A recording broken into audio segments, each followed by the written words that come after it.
What up, y'all? This is Jeff. I'm here with one of my role models in life, a man named Daniel Ramos. You want to say what's up, Daniel? Hi, everyone. My name is Daniel Ramos. I am a junior biomedical engineering student here at SJSU, San Jose State University. Yeah, go to Yes. Bay Area Pride, baby. I had the pleasure of meeting Daniel. I think it was spring 2022. We met in Mhm, room 4603 or something like that. And I think you mhm. were my 8 a.m. class too. Yeah. I had the early bird class. Um, Yes. that was Math 2B. And then, so we worked together for an entire academic quarter. And then since that point, you have given me a gift of being able to be part of your life on at least monthly, sometimes weekly. So every once in a while, I get lucky and I get twice a week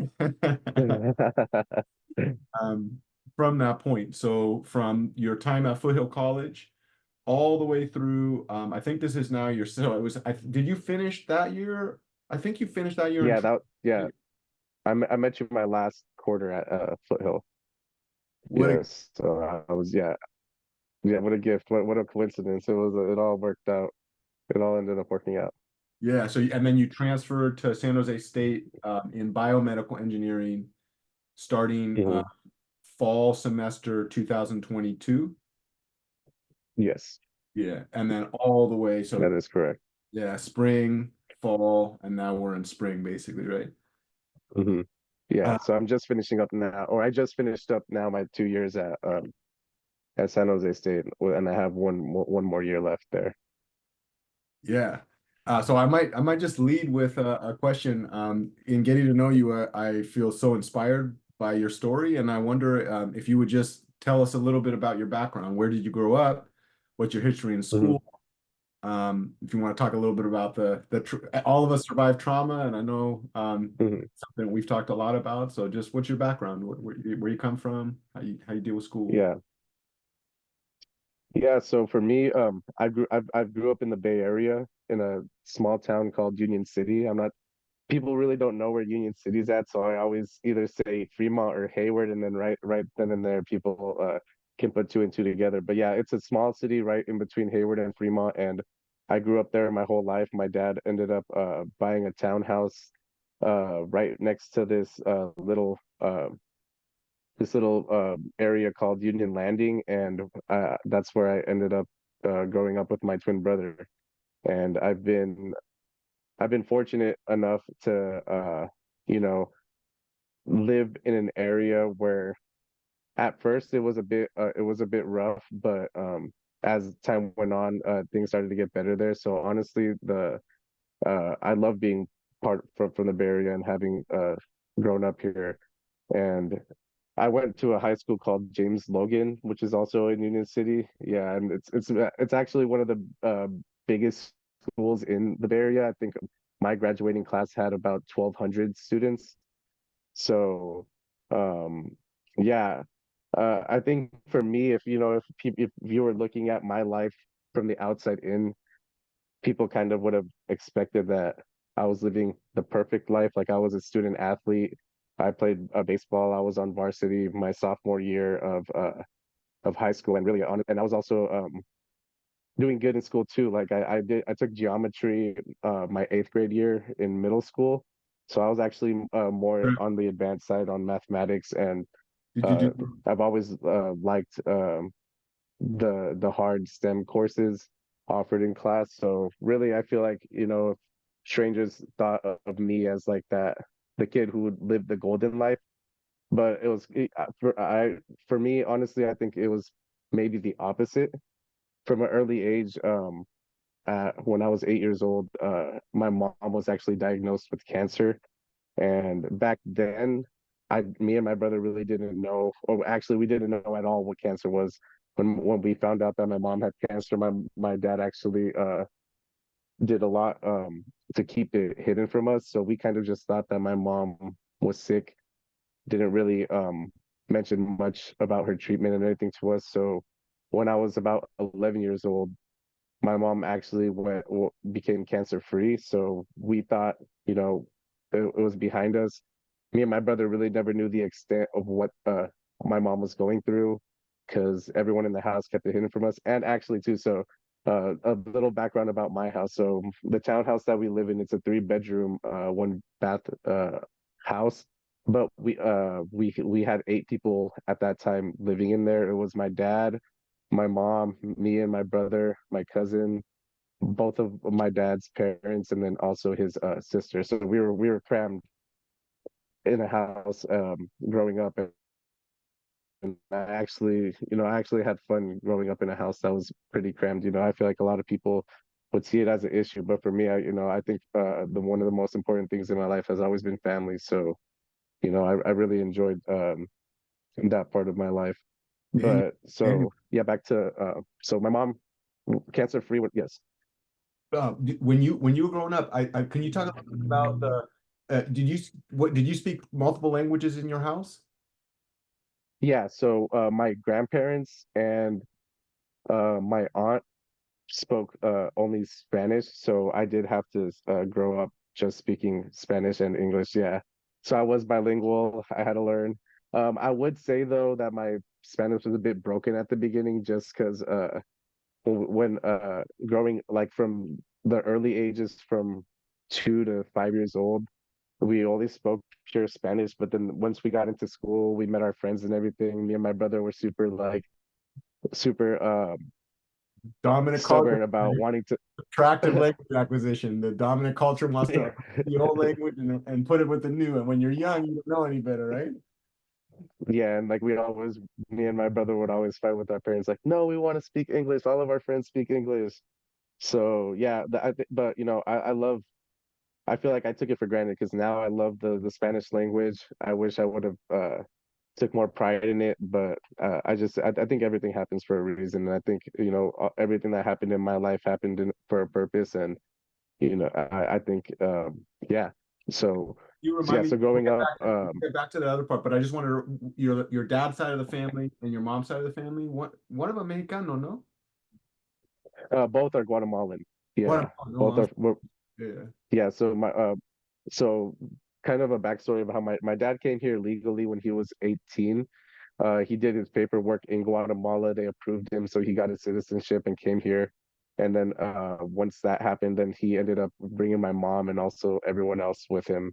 And yeah, that's kind of how our journey started here. My dad originally lived in LA and then came up to the Bay Area and lived in Fremont for a bit. And then once me and my brother were born, he then decided to move to Union City, and that's where we've been ever since. That's awesome. Okay, so let's go back. Sorry about that. So your mom, we were talking about, I think it's important though to hear that history, Hmm. right? To recognize because it's such a Yeah, beautiful yeah. life that family history and the culture that you grew up in. Hmm. So where were we? You saying 11 years old. Your mom was started living Yeah.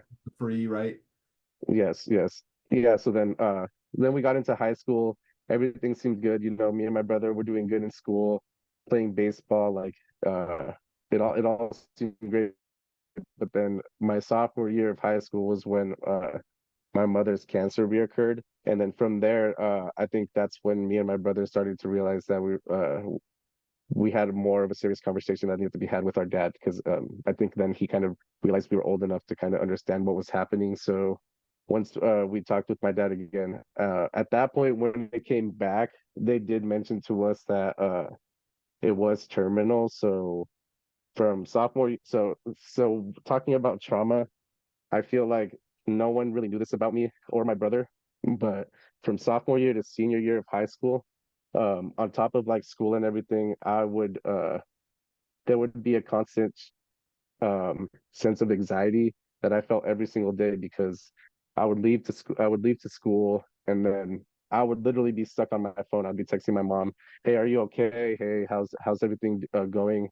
And if I didn't hear from her for 2 hours, I couldn't even focus in class. Like I would be like over here asking my brother, "Hey, have you talked to mom? Have you done this? Have you done that?" And it all ended up just being, "Oh, she was sleeping, or she was taking a nap."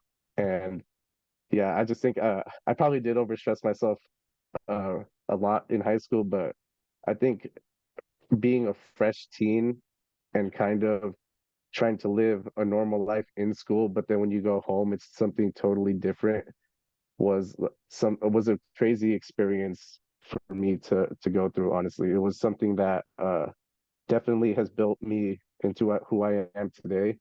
But honestly, I wouldn't wish that upon anyone. I think you know, it's a bit sad to see someone worry so much about someone they love in that way, and feeling helpless, like especially as a young teen.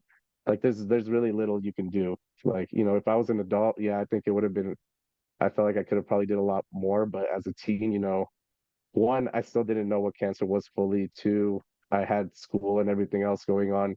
Three, my dad still was trying to protect me and my brother, so like he was still being a bit lenient with the information that was being told. And also, too, my dad, being an immigrant, he didn't both of my parents didn't finish high school, so I think it was a bit hard for him to interpret what the doctors were actually saying too.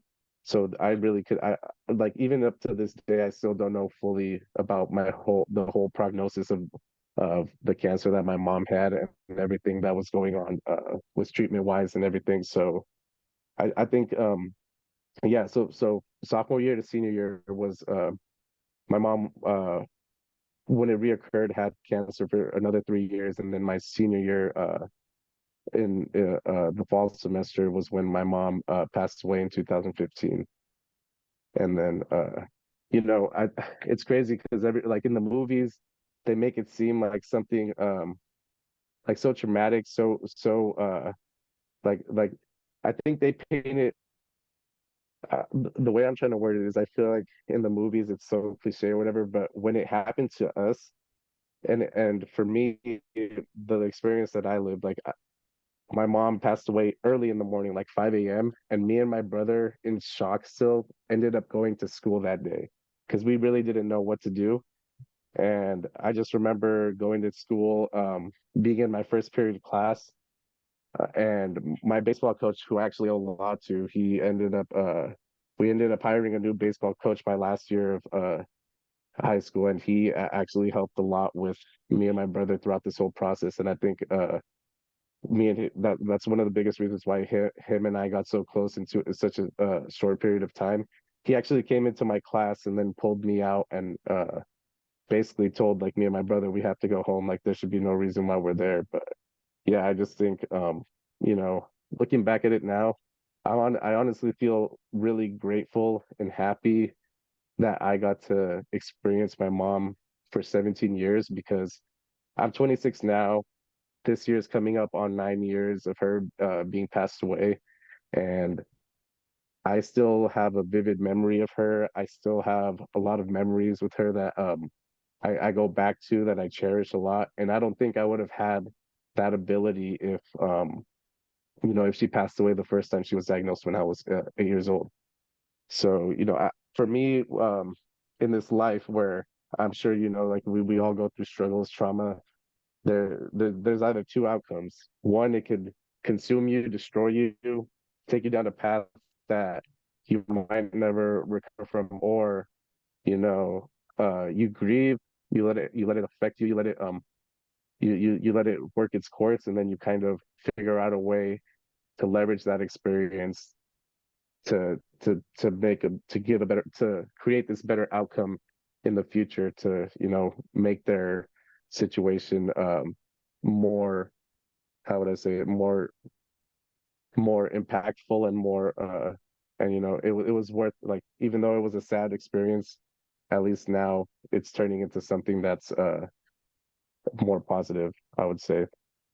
Will you remind, or will you share her name with us? And Yes, her name's Amanda Mejia. yeah. Yeah, so right now, so I have two last names, Ramos Mejia, and but it's not hyphenated. So so back then I would just use Daniel Ramos, but now on everything I always put Daniel Ramos Mejia, even if it is a bit to write sometimes. Yeah, on my first publication with Stanford, actually, I used my mom's last name. So now from here on out, I'm gonna make sure I keep her last name living on, for sure. Yeah. it's one of the things I just want to ground this conversation in the love and strength that I see in you. We're going to talk a lot about some of the stuff that you've been doing recently, um, but I see so much strength and power, and um, I mean the love of family, right, is something that I very much identify with, and Hmm. yeah, it's I see her strength in you when you talk. When you talk about your goals and what you bring, it's something Hmm. that I respect very deeply in my heart, and I try to live that with my own family. Um, Hmm. yeah. So Yeah, no, yeah, she's definitely made such a big impact in my life. I think that like you mentioned, I think that's the reason why I am the way I am now. I remember having so many talks with her. She was really the only one who I've never seen an ounce of bitterness or anger out of her, no matter what the situation was. I remember there were countless times where I would fight with my friends. We were probably fighting about something stupid, and she would always be the first one to tell me, "Go forgive them. Like you guys have been friends for so long. Like there should be no reason why you guys are fighting." And honestly, I think she's the reason why I'm the kind person that I am now. And she's taught me a lot in the short years that I've had with her, but I know for she's always going to live through me forever, and I think that's why I chose the career path I'm going down to. So as long as I keep doing it for her, I know I'm going to be okay in the end. yeah, and we'll talk about that. I don't know. So that was the senior year of high school. Um, Hmm. and was that fall or I forget if it was Yeah, fall. November 2015. Yeah. Okay. And then you kept going that whole year. You kept playing Hmm. ball, kept going to school. You looked out for your dad. I remember we talked about that. I hope to bring that back in as we Hmm. more. You want to kind of pick Yeah. up and talk us through the next steps and what happened next and et Hmm. cetera, so folks understand. Yeah. So I think the biggest thing was, having my brother. I think having someone who not only understood the pain out, or okay, not someone, because being family, like I knew my dad was hurting from his experience. I knew my cousins, my grandma, and everything. But I think having a twin, it experienced this in a unique way where, without saying anything, I think we both understood exactly what it was we both went through and exactly how we both needed each other. So, like I mentioned, I went to school that day, got sent home. We went home, and we ended up going back to school the same day to go to weights for baseball. And I think me and my brother both decided that one thing that our mom would have wanted was to not for us to not fall behind. And I think that's the reason why him and I kept pushing to go. I went back to school in a week because I didn't want to fall behind my classes. I didn't want to push anything back.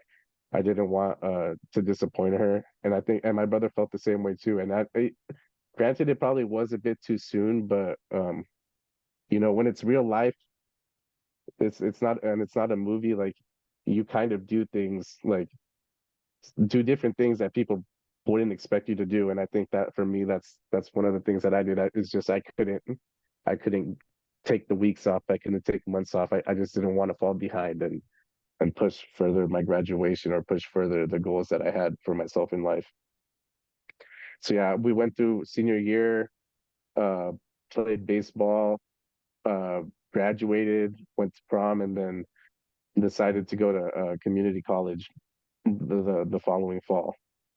So that was probably fall 2015, I'm supposing.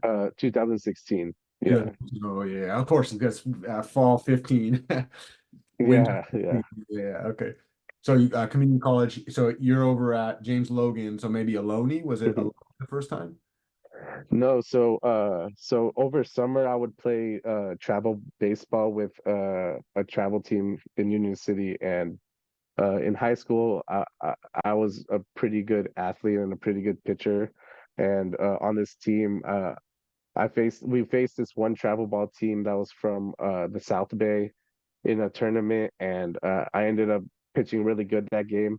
And I had the head coach come up to me after the game for that specific travel ball team, and he ended up we ended up conversating, and he ended up telling me that he was actually the head coach at Hey. Deanza College. So I had an opportunity to go to Aloni or Deanza, but ultimately I ended up choosing Deanza, even though it's like an hour commute, an hour 30 commute from where I live. But um, you know, speaking baseball wise, that school was pretty atrocious. Like I thought it was gonna be, I thought the team was gonna be really good based on the travel ball team that he was coaching, because they had a lot of Division 1 players. And Division 1 players meaning like there's three divisions in college baseball, and the higher you go, it's the higher level of college baseball you're gonna play. So D1's like Stanford, Berkeley, Santa Clara University, like schools like that, UCLA.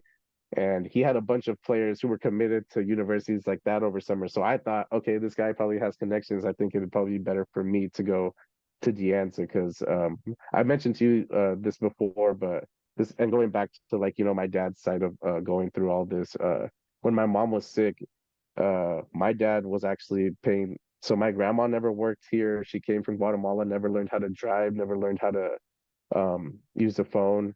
Same with my grandpa and everything. So my dad was, but before my mom got sick, it was really my mom and dad paying the bills. But once my mom got sick, it was actually my dad taking on all the responsibility for not just me and my brother, but for my mom, my cousin, my grandma, my aunt, my grandpa. So my dad's a superhero. I think I look up to him so much, and I feel like he sacrificed a lot for me and my brother, and then not just for me and my brother, for his whole family. So watching him, stress a bit, there was a point, and on top of this, I didn't mention this also too, but my aunt who lived with us too, she actually had Parkinson's disease.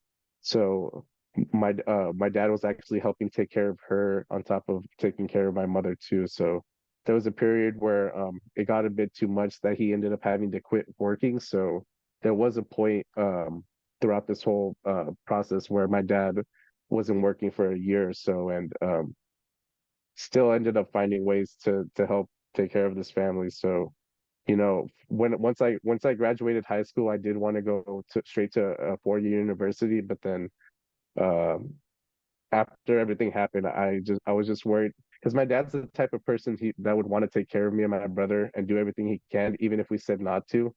And I think my main goal was to go play baseball and try to get a scholarship to any university and just get my education paid for, so I can graduate with a degree that he did not have to, be more stressed about. Like, he was already worried about all the medical bills we had with our mom, that I didn't want to add more stress to him for having to pay not just one college tuition, but my brothers too. Like, we were twins, so like everything he had to do, he had to pay double. So yeah, I think so. Community college was the route that I wanted to go out of high school, and that's why I ultimately decided to Deanza, because I felt a better connection with that head coach at the time versus the head coach at Ohlone, even though Ohlone did want me to go play baseball over there as well. All right, so two things. One, can you share his name with us just so we can pay tribute to the whole family and he be in this space? Yeah, his name's Abel.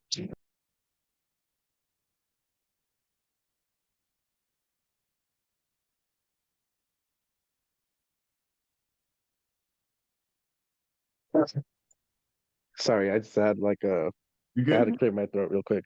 Are you good? Yeah, his name's Abel though. Abel. Love it. Um, Yes, yes. yeah, and then the second thing is you always know this question. What do we call somebody that gets a better education for less money?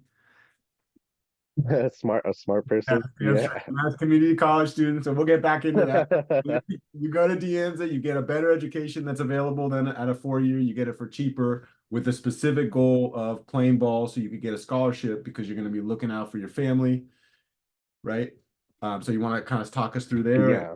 how that worked? Yeah, so in high school, I always cared about my grades. I had a pretty good GPA. I graduated with around a 3.5. Um, I've always wanted to do something in engineering, but I got pretty, I wouldn't say blinded, but really focused on that baseball goal, that when I went to Dean's, I was like, okay, I need to transfer out in 2 years. I'm gonna grind. I'm gonna pass all my classes to the best of my ability. Like I didn't really all I was focused on was on that scholarship. So my grades weren't a main priority to me. The only main priority was C's get degrees. So I literally was just signing up for class. And also too, this was me and my brother were the first ones to go to college ever in our family. So I thought I was making the smart decisions of, okay, I'm just gonna take the units that I need to take so that way, once I'm able to transfer, I have everything done. I don't have to worry about missing any credits or anything. But looking back at it, if I did have that guidance, I probably would have had someone probably telling me that the way I approached it wasn't the ideal way to do it.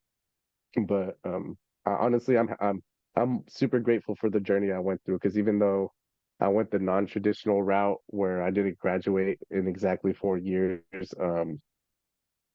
man, this whole undergraduate experience has been life-changing, has been worth the dreaded long extended years. So yeah, I did end up meeting my goal. I After the first 2 years I played at De Anza, I ended up receiving a full ride scholarship to a Division II down in Southern California. It was a state school, Cal State, Dominguez Hills. So I ended up getting the full ride. I moved down to LA, and then that's actually where I this is like the was it I feel this was a turning point of my career from baseball and focusing just on baseball to, okay, I need to go back into what always originally wanted to do, which was engineering. And sorry. So I received this scholarship pretty late. It was offered to me in the summer right before I was transferring. So after I believe it was after spring 2018, I in the summer I received that full ride scholarship. And but the catch was that, um look, biology was already full. It was already impacted at our school. For you to be eligible for this upcoming year to play, we need to change you to a different major. So this is when they ended up putting me in criminal justice, and this is like, I was a kinesiology, and then I switched to biology at De Anza. So I went from biology to criminal justice. So I was thinking like, and that was the first time where I started to think, okay, I was like, okay, maybe just getting a degree for free wasn't gonna be beneficial to me, and wasn't gonna help my dad in the long run. Because essentially, if I would have graduated with that criminal justice degree, I probably would have went back to school again to try to go do what it is I've always wanted to do. So I had to make a hard decision. I was only in Southern California for the fall semester. At the end of the fall semester, it was I either stay at Dominguez Hills and continue on with the degree that I never intended to pursue, or I go back to community college, and then begin this engineering journey, I would say. So then I ultimately only lived in LA for a couple months, decided to come back, and then from there on, that's when I started to take school more seriously, and I decided to. I'm sorry.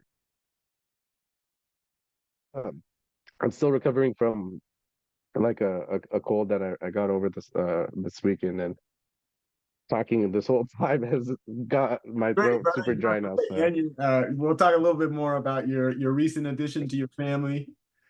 Uh, yeah, you got a young baby yeah, at home. Grown man life right now. So you just as water, will take it slow. Um, yeah.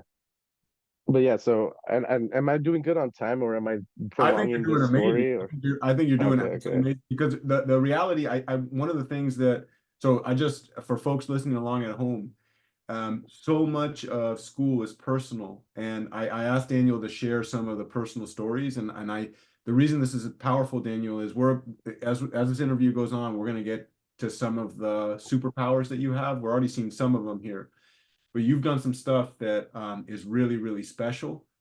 like amazing.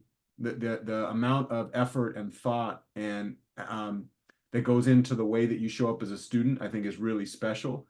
But the reality is that that is grounded in your experience. It's grounded in your family. It's grounded in love. And one thing that I really respect and appreciate about you, I think because of trauma, it doesn't have to be because of trauma, but it's amazing what happens.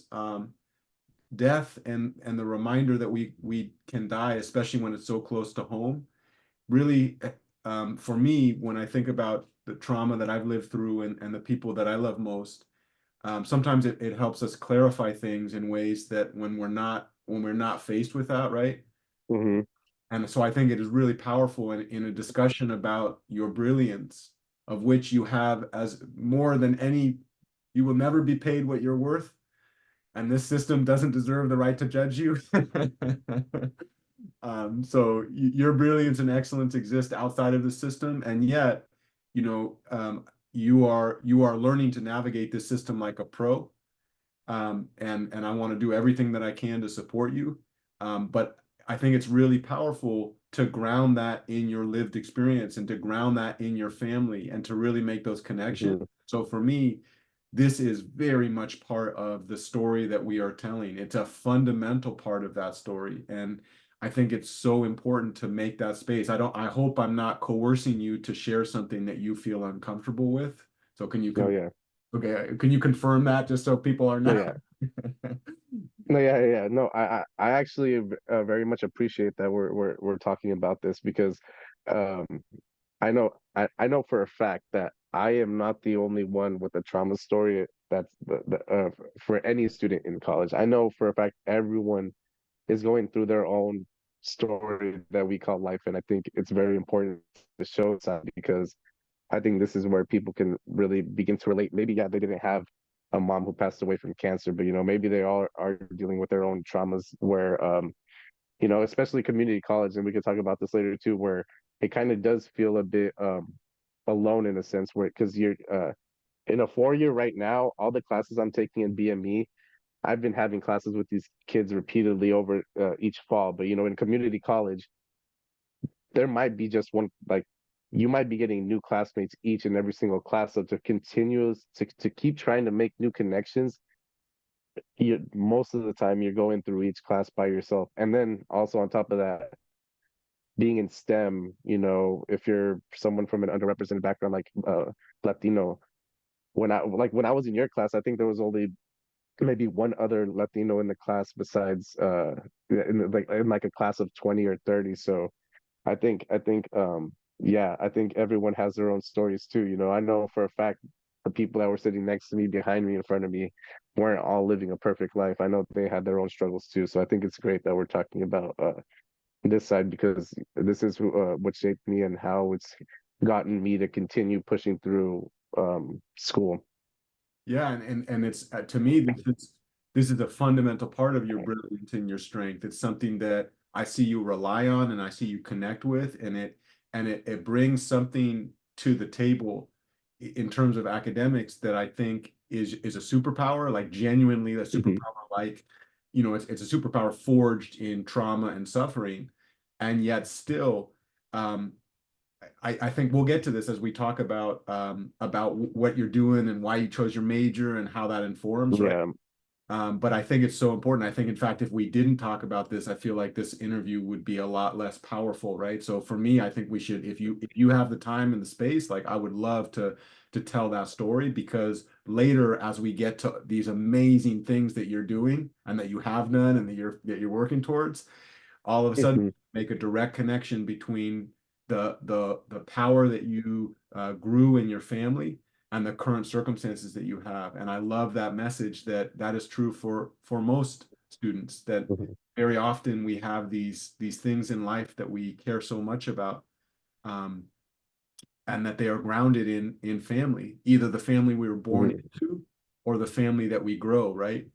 Um, Yeah, and sorry, and just speaking about that, sorry, my Steph just walked in. She had to grab some stuff for Kayeli, so you do want to say a yeah, little she bit about apologizes for. You want to say a little bit about what's going on in the background and who Kaeli is and Yeah, yeah, who he is? yeah. So currently, right now, I do live with my girlfriend, and we've been together 3 years.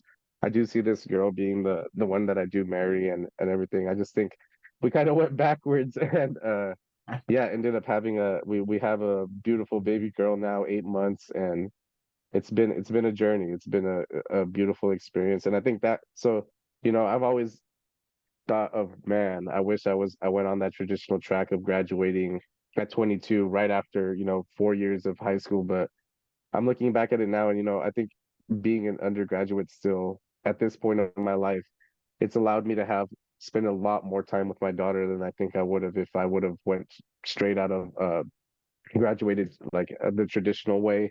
I probably would have been working already. I probably wouldn't have the time that I would with my daughter. So I just think, everything does happen for a reason. And yeah, that's my life right now, a full-time full-time student and a full-time dad. So trying to figure out still how to juggle and balance both. Si se puede. You got this. When I grow up, I want to be like you, and I hope to be part of a team of people that help you continue to find time to build the life that you love and spend it with the people you love most. I love when we work together, something that I think about all the time, because I see that intention, and it's just a beautiful part of your identity. And I love that, brother. I wish I could 8,000 on retainer for forever. Yeah, yeah, yeah. Okay, so you come back from Dominguez Hills. You came back. When you came back, you came into Dianza or Foothill? Or Foothill. Yeah, so De Anza was my primary school, but I still did a few courses at Foothill online. And then when I came back, as I mentioned, that's when I started to take my classes more seriously. So I started to look at, okay, which school was better academically when it came to STEM related courses. So I was and see, and this is what I meant too when I feel like everything happened for a reason, because the 2 years that I played at De Anza, we did not have a baseball field because it was getting remodeled, and we had to go travel to Mountain View to practice at a field, and then from Mountain View come back to De Anza. So the whole experience, honestly, I probably wouldn't do it again. But I feel like the reason why that happened to me was so that I can get to Foothill, because when I came back, I was like, okay, I should go to a community college that's closer to my house. Like I should probably go to either Chabot or Ohlone, which are Chabot was about 5 to 10 minutes away from my house. Ohlone probably about 15 minutes. But De Anza's like across the bay. I had to take 3 freeways every day. Oh, and a bridge to get to De Anza. But then I realized that if I were to transfer, I was going to lose a lot of my credits. So I was like, okay, you know what? I'm just going to go back to De Anza and finish there. But when I started to look into Foothill and Dianza, I started to realize that and from the people that I talked to, that Foothill actually had they the way they taught the STEM courses was a lot better than Dianza. So then I kind of pivoted to more to making Foothill my main campus, and then finishing up the other classes that I already had at Dianza. So Dianza, the only STEM course I took at Dianza was chemistry, and that was because I already had started there and I already passed 1A. So I couldn't they told me I couldn't go to Foothill and do Chem 1B. I would have to start over. So I finished doing Chem 1A or Chem there, but I did my physics, my engineer, some of my beginning engineering courses, and then my math and my so from calculus up I did at Foothill. I did pre-calculus at Dianza, and then I did my biology and yeah, and physics over at Foothill. Were you already at that point when you transferred back into to the community college system, Dianza and Foothill as your primary, were you already declared thinking in your mind biomedical engineering, or were you still kind of in between bio and bioengineering? Yeah, okay. Yeah, so in high school, when my mom got sick, this is when I first got an interest in biomedical engineering, but I put it in my back pocket because I was just focusing on a whole other things like the scholarship thing and baseball. But so the first time that my mom got diagnosed with cancer, it was a form of stomach cancer, and the reason why she was cancer free was because they removed her whole stomach. So after so she didn't have she didn't I don't know if they I don't know what the procedure is or whatever if they do something after, but I know she had her stomach removed. So for me, when I was thinking about it, I was like, okay, how can I help my mom in a sense? And I was thinking, okay, how can I give her a new stomach? Like that was just the idea that I had back then. And then that's when I found out about tissue engineering and then 3D bioprinting, which is like the whole future of this big possibility that we can print organs and then eliminate this organ donor list and be able to scale up basically the ability to print an organ. Like if like they were thinking, they were talking, like I watched this TED talk. I forgot who the speaker was, but he was basically talking about like the whole future of 3D bioprinting was essentially to get a 3D bioprinter in every surgeon room, and then as the surgeons like opening up the patient, like at that time simultaneously you have a machine printing the organ, and then once it's done, you then transfer it to the patient. So that was when I first realized that okay, I want to be in tissue engineering and biomedical engineering, but there is no major called tissue engineering. Tissue engineering is just subfield under biomedical engineering. So that's how I ended up leaning towards biomedical engineering because essentially I wanted to work in something that was either cancer related or could help cancer patients in the future. So you're doing your classes at Foothill. You're getting your prereqs done. I don't know if you want to talk a little bit about Arturo, because Yeah, we can get to yeah, the place where we met each other, but there is that part of the story that I think is really a powerful part of how you show up in the world, right? So yeah. So growing up, I met my two best friends. It's Augie and Arturo, and with my twin brother, we were a best friend group of four, and we met when I was 9 years old. So Arturo was he was my best friend from 9 years on, and honestly, he was like he was really there for me and my brother throughout the whole process. And the crazy thing was, he went to the military after high school. So even being in the military, somehow he was still there for me and my brother when my mom passed away. Because he was a like school wise, me and my brother were supposed to be class of 2015, but our birthdays are December 29th. So when they tried to enroll us into school, they said we didn't meet the cutoff. We had to wait an extra year. So we were part of class of 2016, but we're the same age as Arturo, but he graduated 2015, so he actually got out of high school a year before my brother and I did. And yeah, so he was in the military when my mom passed away, and he still found a way to be there for us. And this guy has there was something very special about him in a sense where like, you know, I don't know if you ever experienced this, but when you're talking about like what your passion, your work and stuff with people, like sometimes you might just get like a head nod, or it seems like they're not very interested in a conversation. Like you kind of feel like you're blabbing away and they're not paying attention at all. But with him, he didn't go. He attempted to go to Deanza and play baseball, but then so my best friend Arturo had cancer, so he was playing baseball at Deanza, but then when he was in the military in 2018, he ended up being deployed in Saudi Arabia, and for that whole year, he while he was out there, he ended up growing a mass on his chin, and it was a rare form of sarcoma, and he essentially came back from the military in 2018, got it tested, and then was diagnosed with cancer. So he was medically discharged from the military. And me, my brother, and him specifically were very, very close. Like when he first found out about this, the only ones who knew were me and my brother. And it's crazy because he was there for us for the whole time when my mom was sick. And then to have the second most like aside from my mom, who was my best friend, who like I was the closest with out of everyone, my the second person I was closest with was then diagnosed 3 years later with cancer. And on top of that too, I didn't mention, so from 2015 to 2018 in my household, my mom passed away in 2015. My aunt with Parkinson's passed away the following year in 2016, and then my grandpa passed away the following year in 2017. So for all through all that, my Arturo was actually there for me and my brother.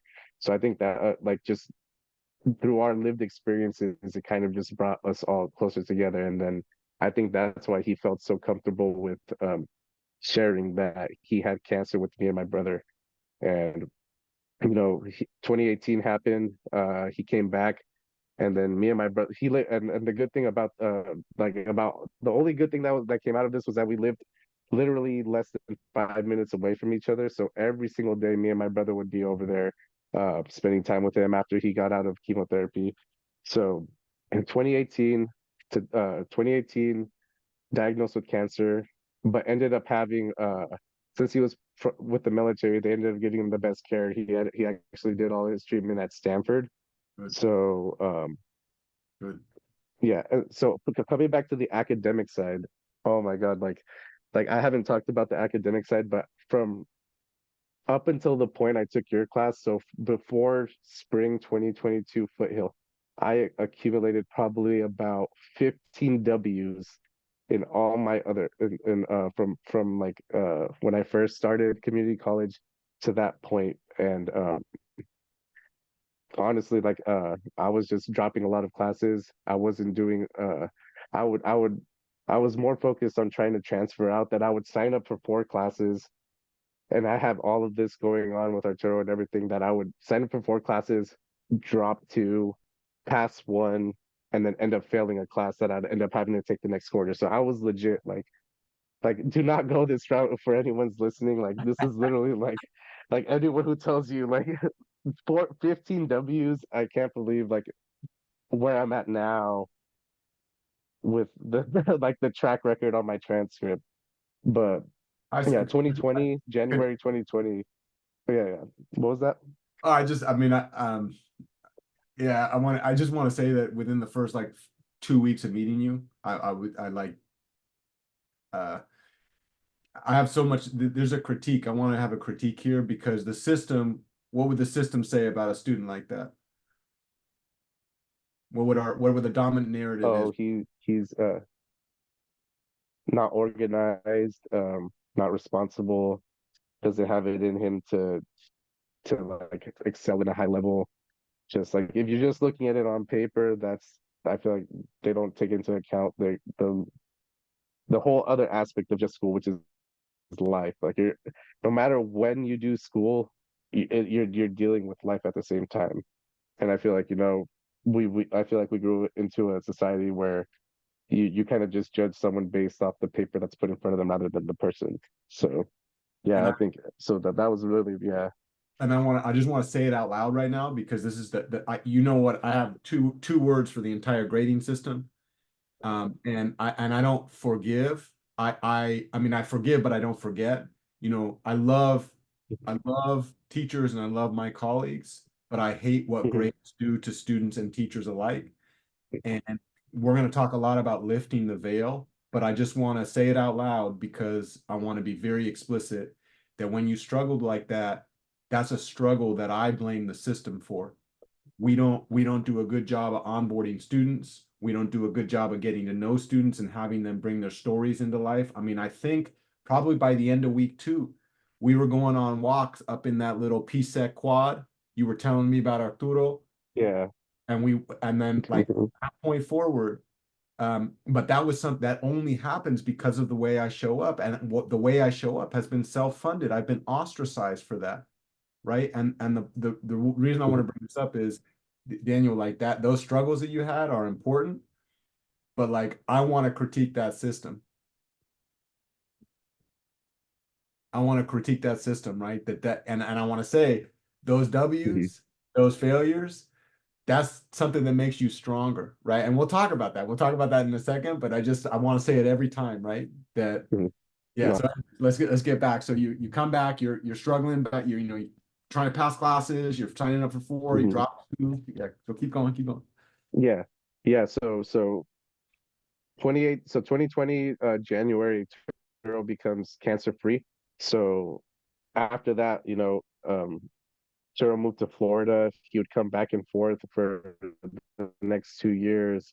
And honestly, we thought we put it past behind us. Like we were living, we had such a like a very close friend. Like we would be going taking trips together everywhere. And honestly, those last so from 2020 to 2022, before spring 2022, we were kind of living life, or we were living life as if Turo was still diagnosed. And I think that's one of the things that I cherish so much, because I'm glad that we didn't live like, because at that time he was cancer free. So I'm glad, looking back at it now, we weren't live I wasn't living in a sense to be like, okay, this is my last like few years with Turo. I'm gonna go spend it with him and make these great memories as much as I can. I truly felt that Turo was my brother from a different mother, like that saying, like. And yeah, so then 20 March I remember March, end of March 2022, uh Turo ended up collapsing in Florida, and they ended up coming back on an emergency flight, and he ended up going to Stanford. They ended up doing some tests on him again, and then unfortunately they ended up finding cancer in his body again, but it wasn't on his chin. It actually spread to his lungs. So at that point, they mentioned to us that there was nothing more they could do. Like this cancer was terminal now. Um, and when we first heard that news, they made it seem like he only had days left. Like we didn't know what was going on.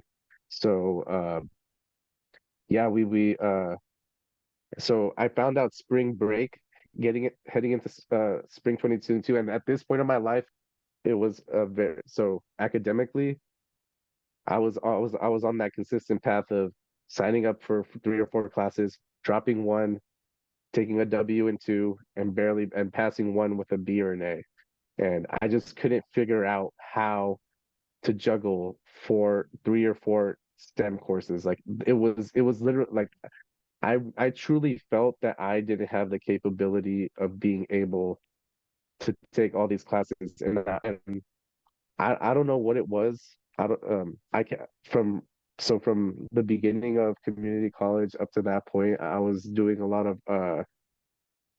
night classes, because I was also working full time too when I came back from Dominguez Hills. So I worked at an apartment corporate housing company in Newark, and all of their corporate housing apartments that I would help set up were in the Silicon Valley. So I would legit on my lunch break or um, like I can't believe I did this. I wouldn't tell my job, but I would go to class, but in my work van. Once class was over, hop back in my work van and then go back to work.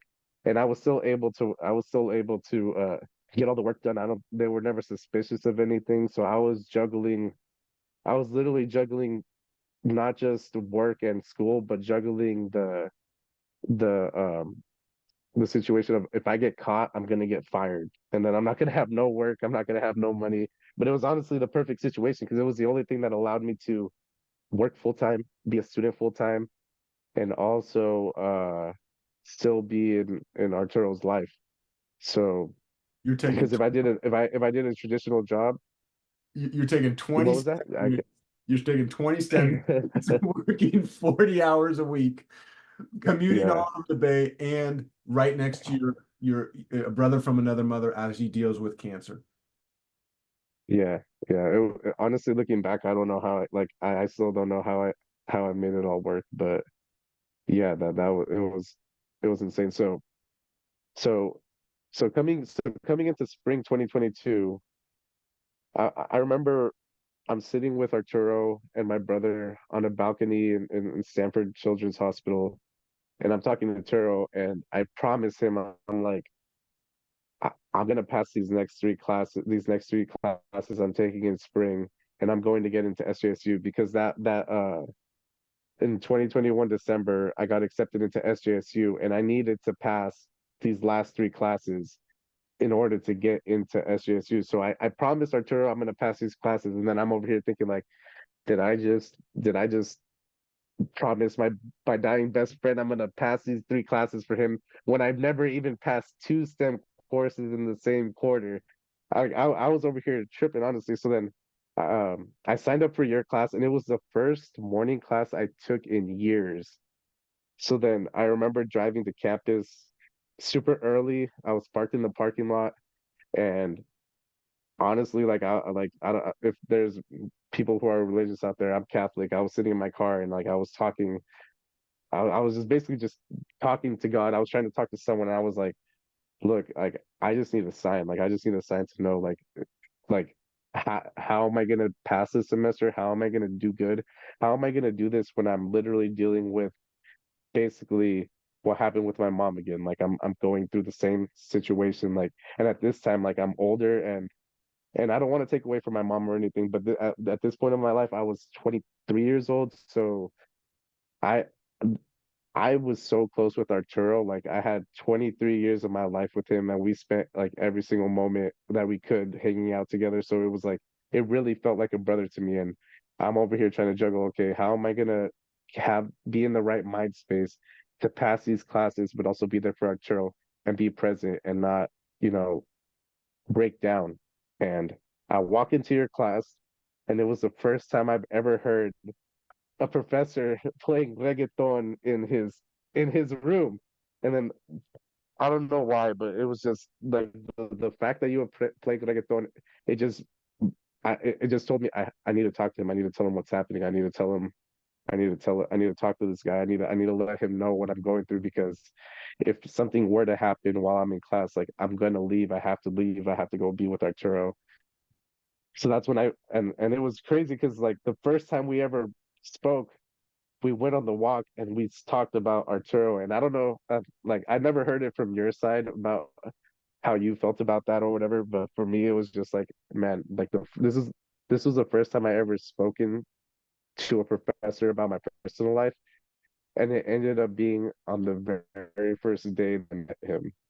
And yeah, it was just like that class specifically in that semester or quarter really it was the turning point of everything, honestly. Yes.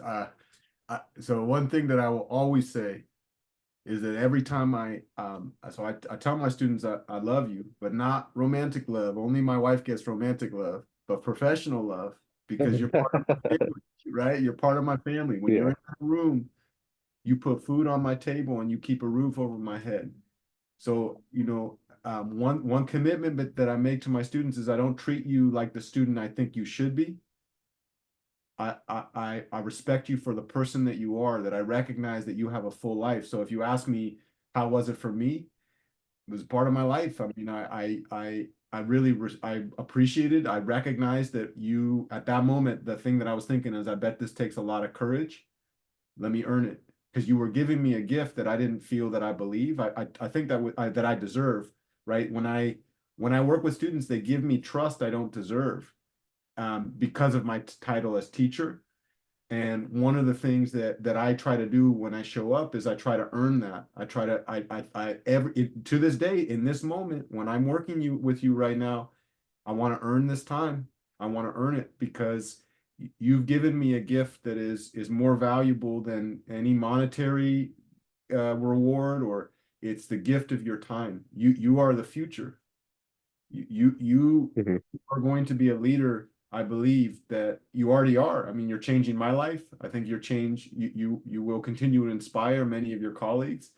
And I see that in every one of my students. So if you ask me what was going on for me, I wanted to listen. I wanted I wanted to really pay attention, to earn that gift that you were given. And I would ask you back, how did you think I did that day? Did I get to keep my No, yeah, you did because like out of all the professors, I spoke to every single professor at the beginning of the semester because I wanted them to know if there was a time that I missed, it probably would have been due to that. And you were the only one that I told. Like you're the only one who knows Arturo's name. No one else knows. No one else knew. No one else. Like after that conversation I had with them, they never asked again. But you were the only one that consistently would ask me, "How are things going? How is everything working?" And I think that trust and you showing the interest in that way to me was the reason why I fully went on to accept your teaching style, even though it was such a completely new concept to me that I've never that I've never went through before. I just knew like okay, Jeff was willing to listen to me and really was willing to hear me out. So I'm gonna take this opportunity to fully engage in the way he teaches and your strategy and conquering college and everything. So yeah, that's now we're here. Now I'm here getting Yeah, ready to that's sick. graduate from That's sick. San Jose State. So you want Yeah. so you and I know how weird I am. I mean, how much energy I put in planning, right?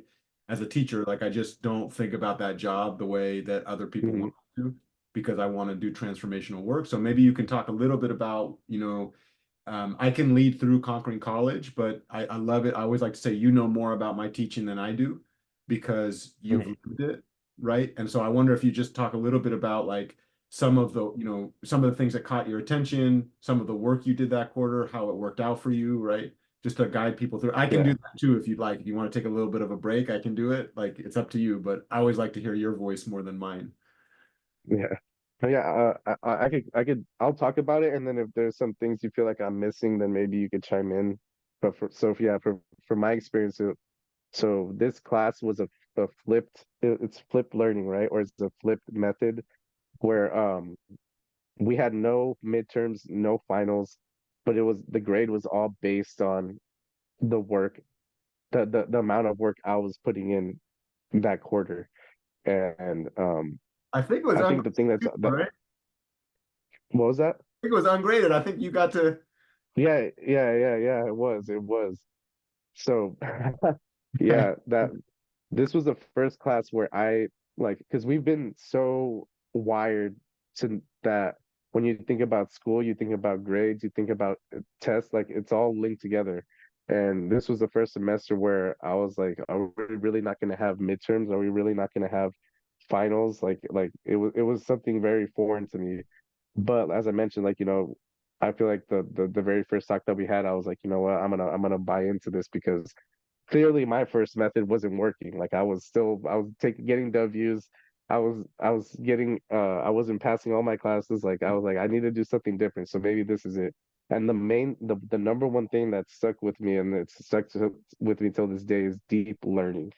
That was the first time I ever was introduced to that concept of deep learning. And I really felt like that's when I first because I think with me, like I get very anxious, or before I would get very anxious when I would try to read something and I didn't understand it the first time, then I'd get very overwhelmed to the point where I wouldn't continue working on it anymore because I thought, man, there's no way I'm gonna learn this if I can't even understand it the first time. But your style of teaching, I think, was good because since there were no exams, there was no pressure of, okay, I need to yeah, there was no. So from what I remember, it was we didn't our grade wasn't based on how many assignments we submitted that were correct, or wasn't based on exams that we submitted and was getting that we were getting graded on for like an hour of the time we were in class. But it was based on this self teach learning method where we were teaching ourselves the material and meeting the deadlines, and it was the responsibility was kind of on us to to learn the material in the class. And I think that way of teaching really showed me that, okay, there wasn't something wrong with me. It was just, I was just so fixated on GPA, grades, exams, all these assignments piling up that like I didn't have the time to really learn the material. It was, I finished all these assignments and now I have an exam. Okay, now we're on to new material. I didn't even go back to the first material that we were learning on because we had so much piling up from other stuff. So yeah, it was when I was introduced to this deep learning idea of where and we talked about this too on the phone where back then before your class I would read something for the first time and I would get anxious that I didn't understand it. But now I love reading something the first time and not understanding it because I know I'm not meant like these STEM courses, you're not meant to understand and know everything about it the first time you read it. But if you continuously keep going back to it, and there was something we talked about before where it was like before I go to class, when I read the material, even though I didn't understand it, I have these words now in my brain that when we're in class and you're talking about it, it's not a foreign idea to me. I'm like, oh wait, I read that when I was reading through the book. Oh, I read that when I was listening to Jeff's video on this topic. So it was giving me a better foundation of learning these new topics um, on a deeper level. It's kind of like when you're trying to learn lyrics to a new song. You're not going to know it right away, but once like you listen to the song, you're going to remember some words. So when you go back to it, you, it's not like it's not going to seem scary to you anymore. In a sense, yeah. Yeah, so I love it. I absolutely love it.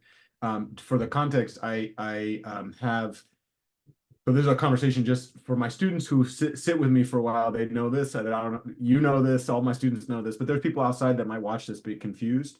So I do a flipped learning ungraded classroom. I tell my students, if you finish the work that I assigned to you, I think you should give yourself an A, and if you want to put a plus on that, you should. Tell my students I have Yes, two yes. words for the entire grading system, just like what would we say about a doctor that sticks cigarettes in the mouth of a patient and says smoke up is good for your health? That's malpractice.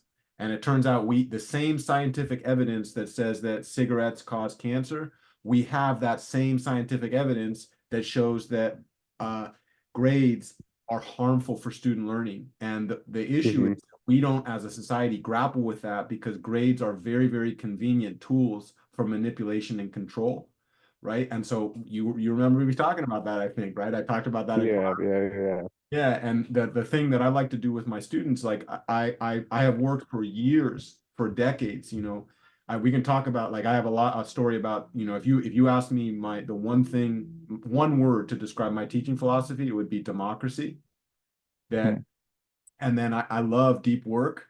That's one of the things that I really respect about you. I like to go ham. I always challenge my students, see if you go with me. And I Yeah, think one of the students that outworked me that quarter, like no doubt about it. And so what I do in my classes those first 2 weeks is I have my students finish conquering college labs, right? And that was something I want to be a little conscientious. It's almost 5:30, but I would yeah, love to be able to talk a little bit about your story, but I want to be yeah, yeah, conscientious. yeah. Let's do that. Stephanie Kaeli, is it okay if we go through? Do you need to check in with her for a minute? Yeah, yeah, yeah. No, no, no. I can ask her right now, but I know she's going to the movies later with her sister and her cousin. So like it's fine. We could go over.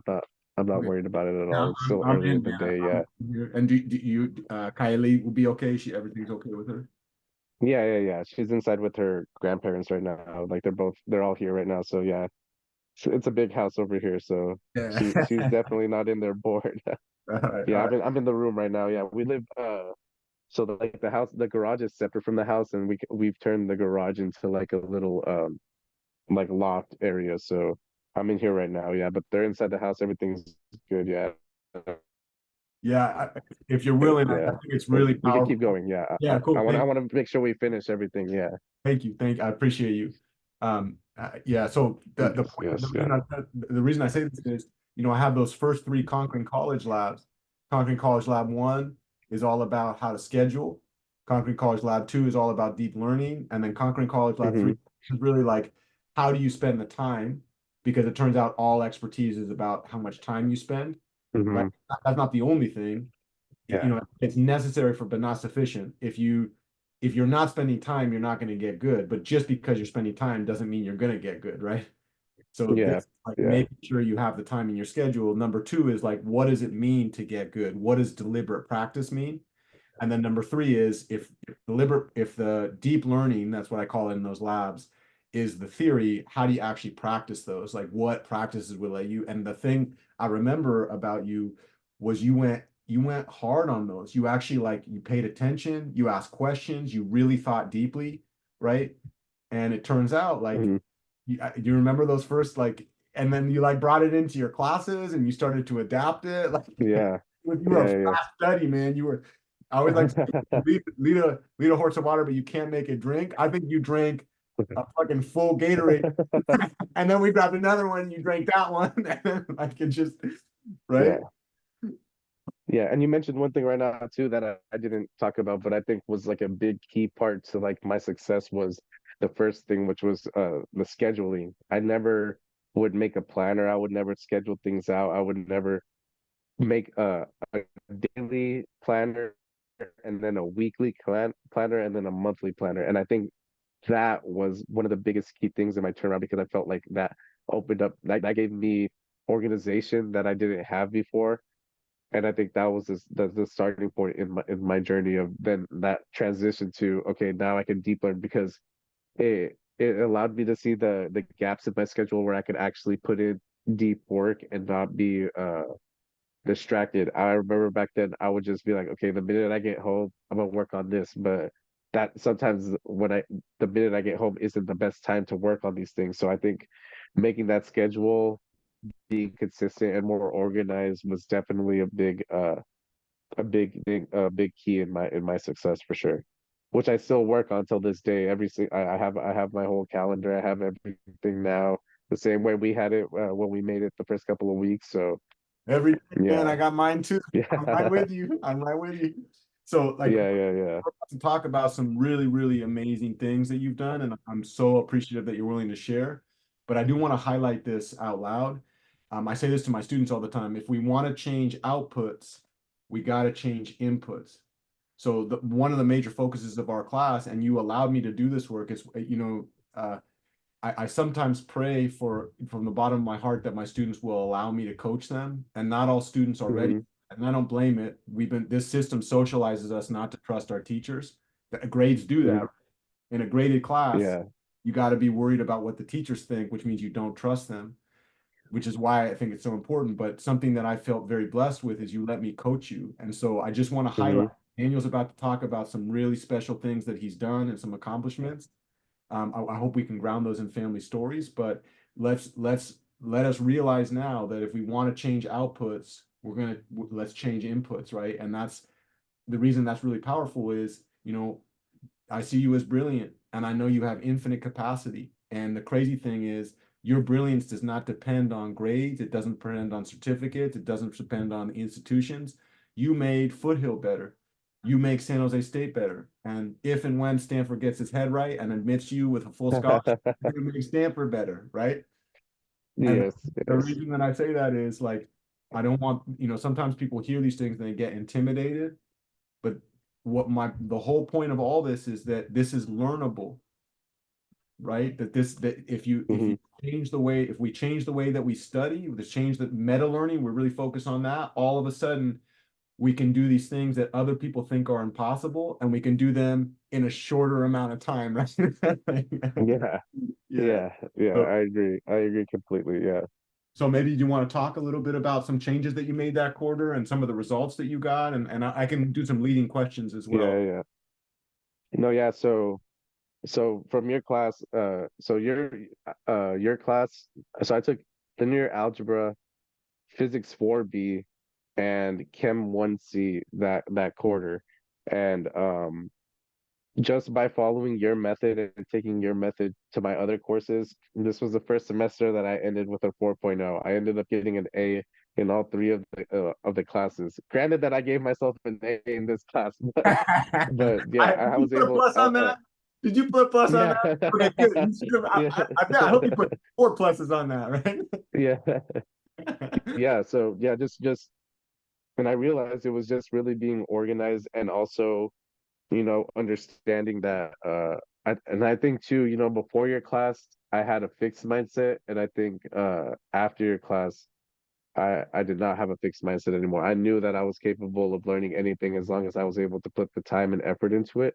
And I think that was the key turning point in what I'm doing now. I haven't had a grade lower than a B in any of my upper division classes since I've been in your class due to this process, because once and it really says it in the title itself. It's like once you conquer college, like it's like you're playing a video game. It's like professionals out there in sports where they're having so much fun doing what they're doing. It's because they literally have practiced this craft for so long that now it just seems like second nature to them. So for me, even though the course load has increased tremendously with this foundation that I've built through your class, it's allowed me to excel in not only my classes but also in my internship opportunities, which is we can begin to talk about now. Yeah, so so before your class, I had no internship experience. I was working just to pay my bills.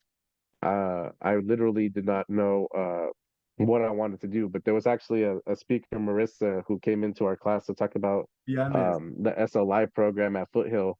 And I remember I had my head down because usually, like, whenever those talks would happen, I never paid attention because I always thought, like, man, no one's gonna hire me. Like, no one's like looking at my GPA, I have 14 W's, like, and I've had like a bunch of withdrawals, a few F's that I had fixed in the future, but I still had those F's on the transcript. I was like, there's no one's gonna hire me. And then I remember you came up to me and you were like, I want you to go talk to her. I want you to apply. I want you to do this. And it's crazy because talking to her, she said, "Oh yeah, I got my PhD in biomedical engineering as well." And and then we once I started looking at the list of those internships, there was one specific internship at Stanford in a lab that worked on 3D bioprinting, and I was like, "Wow, this is like literally what I want to do." So then I applied, and fortunately, I did get in that summer, and then that's kind of how I've kept my door in at Stanford ever since. Yeah.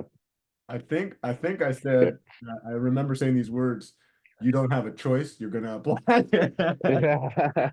Yeah. Yeah. So yeah, that was the first time I ever applied for anything, and then I got in, I knew you and would. I knew you would. I knew you would. And you made that program stronger.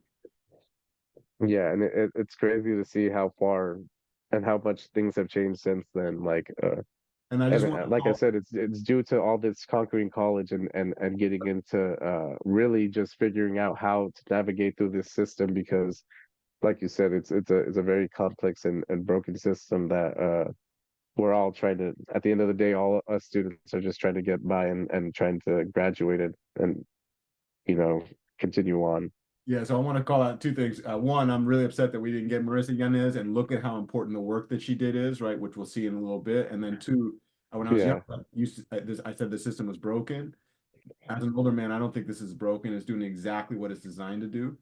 And the whole Hmm. idea of conquering college is that it's like an escudo, it's like a shield that protects us. If in a system that's designed to weed you out, if we can't arm our students with both critical consciousness to be able to critique the system and then also system navigation skills, I'm not trying to have you assimilate into the system, but I want to help you navigate that system in ways that really my line on this is I want to be the wind under your wings, not the chain around your ankle, right? And it turns out that you are a majestic eagle flying to great heights. And what I want to do is help you, in the face of people throwing rocks at you, there's some things that we can do to help you protect yourself so that you can better navigate. Yeah. So okay, so you get through that first college, you get that 4.0. I think last quarter you have 5 STEM classes, another 4.0, right? Yeah. I did. I did. Yeah. Okay. So and Yeah. then And it's crazy. yeah, go ahead.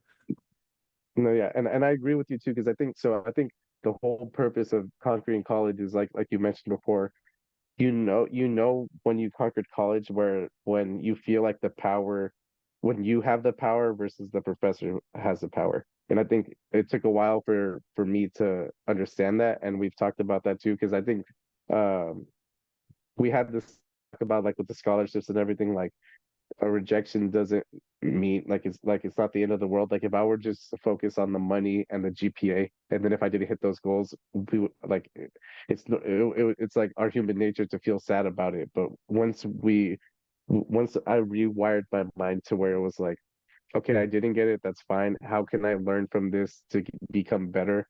Because at the end of the day, if I'm applying the scholarships, the main goal isn't to get the money, it's to build these skills that are going to help me later on in life. And I think once I started to learn that, that's when I really started to see the major differences in not only my grades but also the opportunities I was receiving, the outcomes in those opportunities.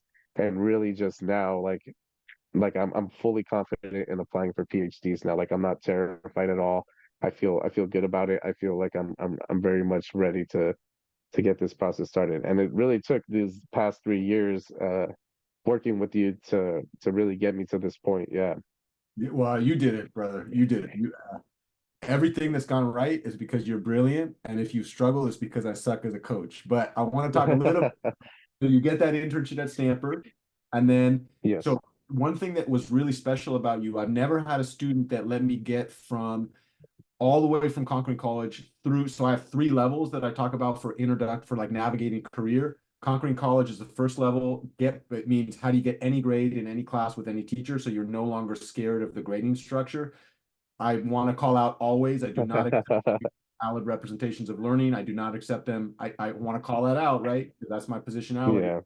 But once we get through that, then the real reality is, you were working that 40-hour work week. How did that affect your studies when you're having to do? And I remember asking you this question. I said, if I could give you $8,000 a month net, I could pay for your rent, and I could pay for your tuition, would you still be working that job? And you remember what you said to me? Yes, heck no, yeah, That's no, I I would call that not be. orthogonal work. I call that orthogonal work because every hour you spend in that job is an hour you're not spending. And I remember asking you, what would it be like if you could quit that job completely and focus 100% on your schoolwork, right? And you remember your answer?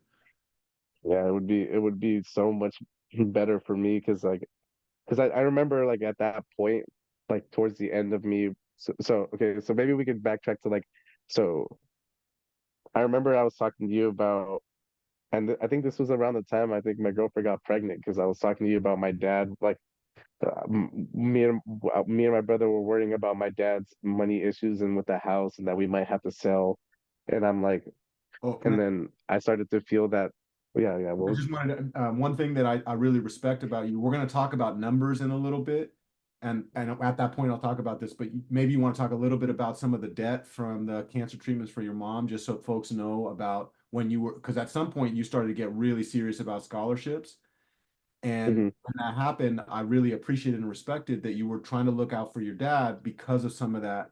And this is why the story is yeah, so important, right? This is not, it doesn't exist in a uh, vacuum. Turns out that what happened with your mom, beautiful Amanda, that showed up later in life, right? And that you were thinking yeah, about that with Abel, right? Like you were trying to, yeah. So, anyways, I yeah, don't if you can just mention a little bit about that. yeah. Yeah, so I don't know the exact numbers of what those medical bills were, but they were all paid off, and it's due. So, like as I mentioned before, my dad had to quit working, and even till this day, my dad tells me that he regrets quitting that one job because when he got back to working now, he wasn't receiving the same benefits and he wasn't receiving the same retirement as he would have if he would have stayed with that same company. But he had to quit for my mom, and we actually had a house in Guatemala that he ended up having to sell in order to help like sustain the bills we were having here for my whole family. So literally the last asset my dad had was this house. So he sold everything in Guatemala. That's what got us through my mom, the medical bills, and living here in the US. And then on top of that too, I believe it was in 2020, my grandma actually almost burned our house down, and we actually had to move out, and we lived in a rental home for about a year or so. And that was also a big toll. And that was during when I was in school as well. I don't know if that was, I can't remember if that was after Foothill or I think that was before Foothill. I think it was right before I came into your class. So I think it happened 2021 some fall or 2020 fall. It was one of those but yeah, we ended up I was upstairs asleep. Yeah, because we were still online classes. I was asleep and then I wake up to my grandma screaming for me downstairs. And then I wake up to like the whole house in smoke, and I go downstairs and like the whole kitchen's on fire. And then I ended up having to get my grandma out. My brother was sleeping upstairs too, took him out, and literally we lost everything in the house because our house was built out of popcorn ceiling, which was asbestos. And that was all cancerous. So they said anything that had asbestos on is was basically not usable anymore. Like we had to toss out. So we literally had to start from scratch, had no money. And the only thing I had, sorry, the only thing I had was my laptop, my school stuff, and then I had to start from scratch. And then and that's why I love Churro so much because he literally came that very next hour with duffel bags from his house and gave me and my brother like new clothes. Like that's why like Churro was literally like the best friend I could ever ask for. Like there was no, and that's why I appreciate having him for such a long time because he also taught me so much in my life as well. But yeah, so like I feel like throughout this whole like undergraduate experience, I've experienced so many different like traumas. Like we were living in a hotel for 3 weeks, and then we ended up finding a spot, and it was just yeah, it was insane. And I feel like I kind of went off track right now. What we were No, talking no, no. about. It's part. No, the reason Oh this is yeah, so the important. money, This is yeah, part the of it. money. It's just so yeah, This is so part. that situation put us even in a deeper hole money wise, and yeah, so then fast forward to fall of Working at the real 2020. estate. You're working at the real estate firm, right? Yeah. So I'm over here working for corporate housing, and because I need the money, and then I'm figuring out that my dad's really stressing about the house, thinking we might lose the house as well. So and then I find out that I'm having a baby. So then I'm thinking like, man, like I've been helping my dad this whole time, but then I'm worried like I have to like I'm having a baby, like I need to put this baby first. Like this baby's gonna be relying on me to be the caregiver.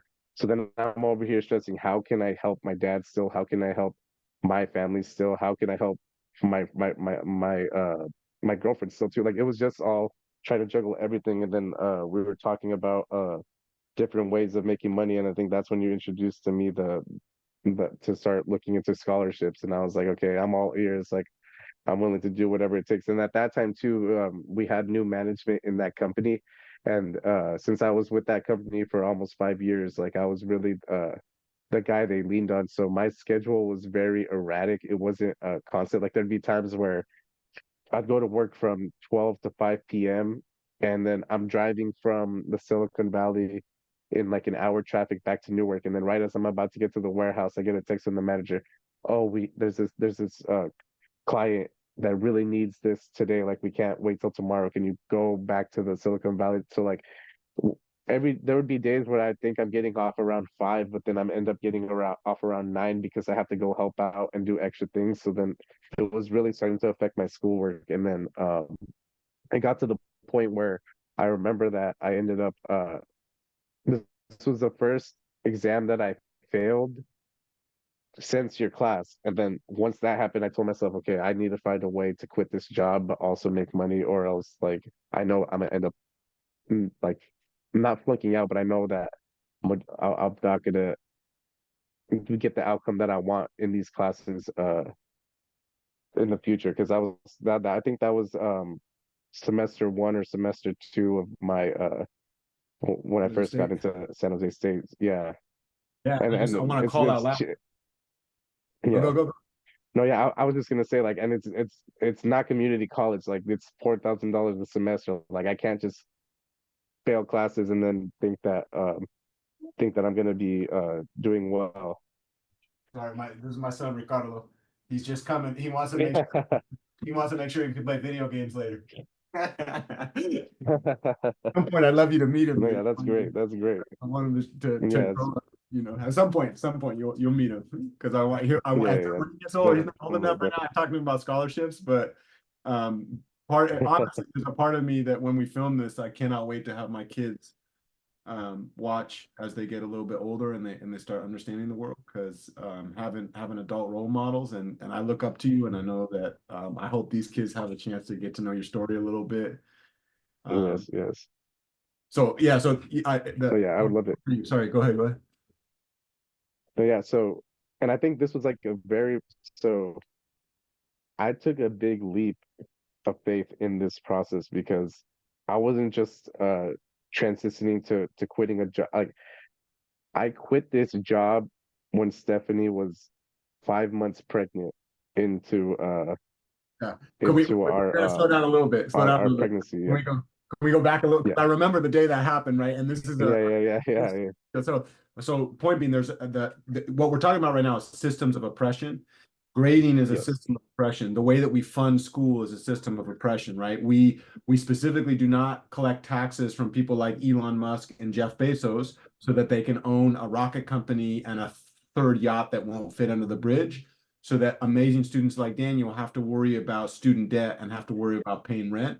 So the interesting thing about the Conquering College stuff is it alleviates the system of oppression called the letter grading systems by giving you really sophisticated navigation techniques. But the issue is, just because that's eliminated doesn't mean that next layer of oppression is eliminated, right? And so the whole idea of get paid to learn is that you can get other people will pay you. So the way that we do our scholarship system is Ronald Reagan, UC Berkeley was free in the 1960s, and neoliberal ideology means that we want to decrease taxes on rich people.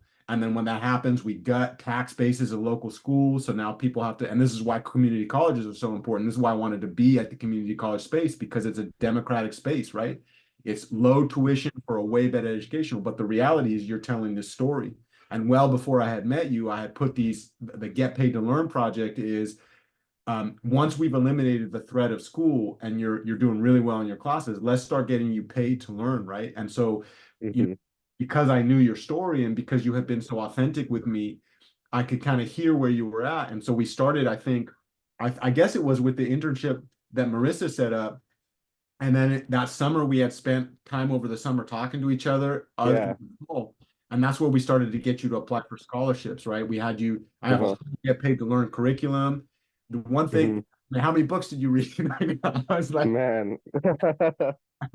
Man, too many to count. Audiobooks. I got a library card now. So many books. this is one of the first things we did. I remember we got you. I was going to just show some of them, right? We got you. I don't know where Yeah, the the scholarship system. Yeah. I have some other ones too, right? Like we got you that Hmm. audiobook so you could listen to it on your drives, right? And Yeah. you were like you started to like I pray for this. I pray for this from all my students. I pray because if you had that hunger, but the issue is that like our system doesn't give guidance. What our system does is leave amazing, brilliant, strong, powerful students like you in the dark. We don't lift the veil. We Hmm. don't show that system, right? And so the good news is by the time I met you, I had that stuff set up. So I don't know, Yeah. do you remember your first few scholarships? Yeah. So like talking about the scholarship process, it wasn't a short process at all. We started summer 2022, and throughout my whole first year at SJSU, I was applying nonstop. Like uh I think I applied to about 40 plus scholarships from that whole first year. And yeah, and it was like really, really learning how, like once you got into a groove of applying for these scholarships, it was really just you write so much content that you're able to kind of pull from each story that you've been writing to then be able to apply to multiple scholarships. And like one thing we talked about before too, that I think a lot of people don't, that discourages a lot of people from these scholarship opportunities, is that they'll open it up and see, oh, there's so much to do. Like I'm not gonna spend time writing this. But if you really think about it, like we're over here spending, like I'm staying up till 3 a.m., 4 a.m. some nights to finish homework, and I'm not getting paid to do any of it. So we talked about like I kind of had to treat scholarships as like another class. Like there's some time throughout the week that I have to put aside, and that during that specific time, I'm just deeply engaged, no phone activity or anything, just writing away, like treating it as a homework assignment, as a class assignment, so that way, uh, it pays off in the long run. Because like I applied to a lot of like 1K scholarships, 2K scholarships, 3K scholarships, and we talked about it before. Like a lot of people don't want to apply for that because it's like, well, 1K isn't a lot essentially, but if you apply to 20 of them, get 10, that two K scholarships 10 times, that's $20,000. That definitely will help someone in any situation, especially in my situation. So I was like, you know what, I'm gonna take this seriously. Each week I've set time aside, probably 2 or 3 days of the week to really just dive into taking these scholarship applications seriously. And yeah, it all didn't come overnight. It was literally a whole year process from fall Crazy. of You 2022 to you made me work, which I'm so happy to do, man. I like this is this is the exact reason I do this work. And we would be commuting like literally I would be driving to school, you would be driving, yeah. right? We would be talking, you'd be like, oh, I tried this and I tried that, and we would be just going back and forth. And you were reading, you were thinking, you kept going. Did you get the first ones or did it take a little bit? I think it's a lot of students will give Yeah. up, right? And it's important to highlight like how long did this take? How long did it take before you had your first 20,000, for example? Yeah. So honestly, I don't think I received, so I received one scholarship and I think it was kind of like a favoritism scholarship because it was in this program I'm in at San Jose State, and the program director really liked me, so I kind of had a hunch that I was going to win that one. But before that, I was applying to private scholarships and I was getting denied, and I was like, man, I really thought like I kind of underestimated it. I really thought, okay, my story is going to be able to get me a scholarship. Like it's going to get me all of these scholarships.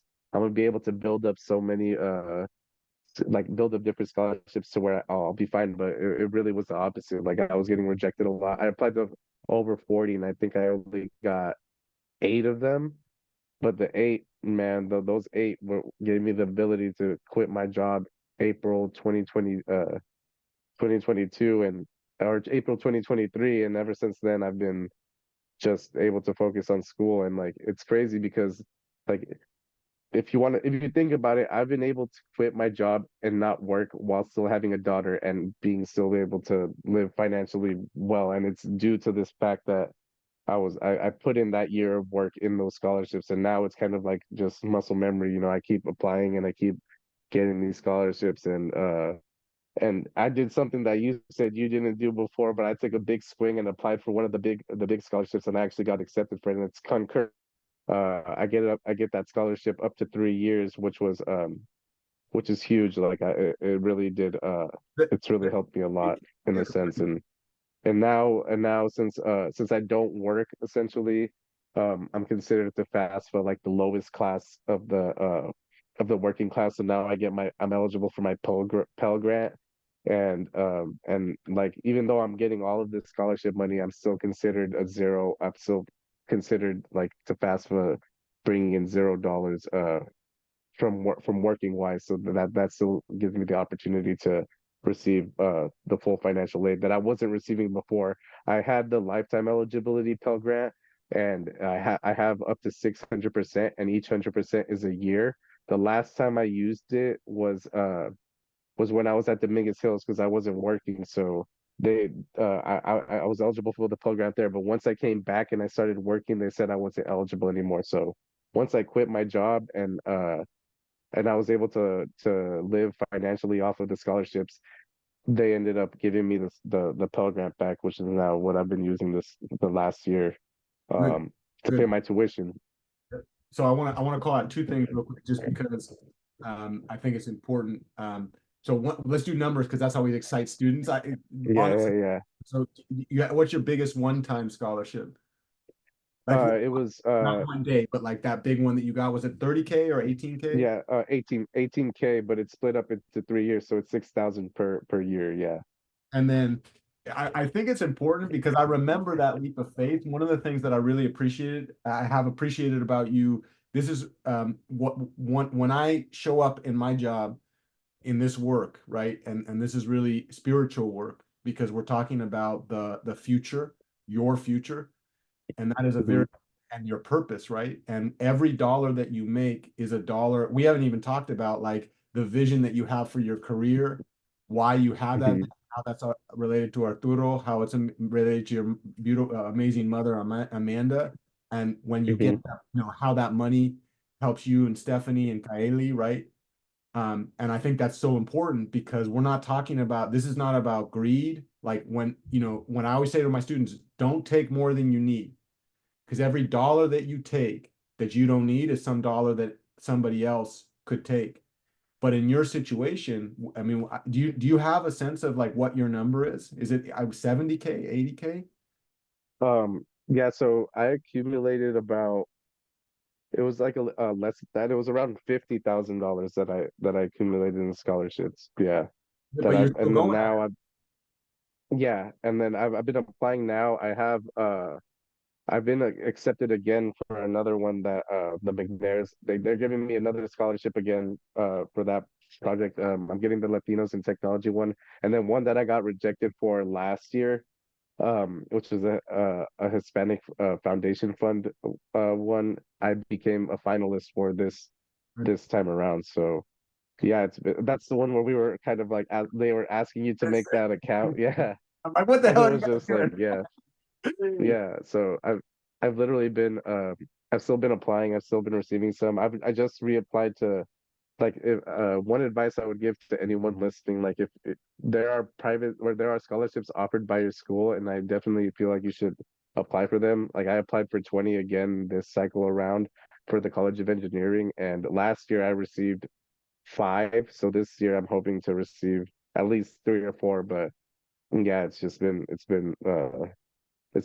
once you get into the groove of it and you have a bunch of content that you've already written, it's really just pulling, editing a bit, and kind of and kind of getting the ball rolling there. But yeah, and I've been able to live off this money since then, and also on top of that, I get money from internships too that I've been doing at Stanford. So it's been working out How has that affected your schoolwork? so much better. Yeah, like so my first semester, so when I quit my job, uh, and it's crazy. So first semester I had Arturo pass away, so um Fall 2022? yeah, fall 2022. So there was a period where my grades were kind of struggling a bit, but then I bounced back. I got dean's. So I think 3 out of 4 semesters that I've been here, I've gotten dean scholars, which is a 3.7 GPA or higher. Yeah, so I've literally been, but the one semester that I didn't get dean scholars was the semester I mentioned to you about where I was struggling That's with the work really getting in the way, and it was just too much. And but I still ended up passing with three, I think it was 3 Bs and 2 As. But yeah, if it wasn't for work really getting hectic at that point, I think I could have yeah. uh, still And came I out with a remember better outcome.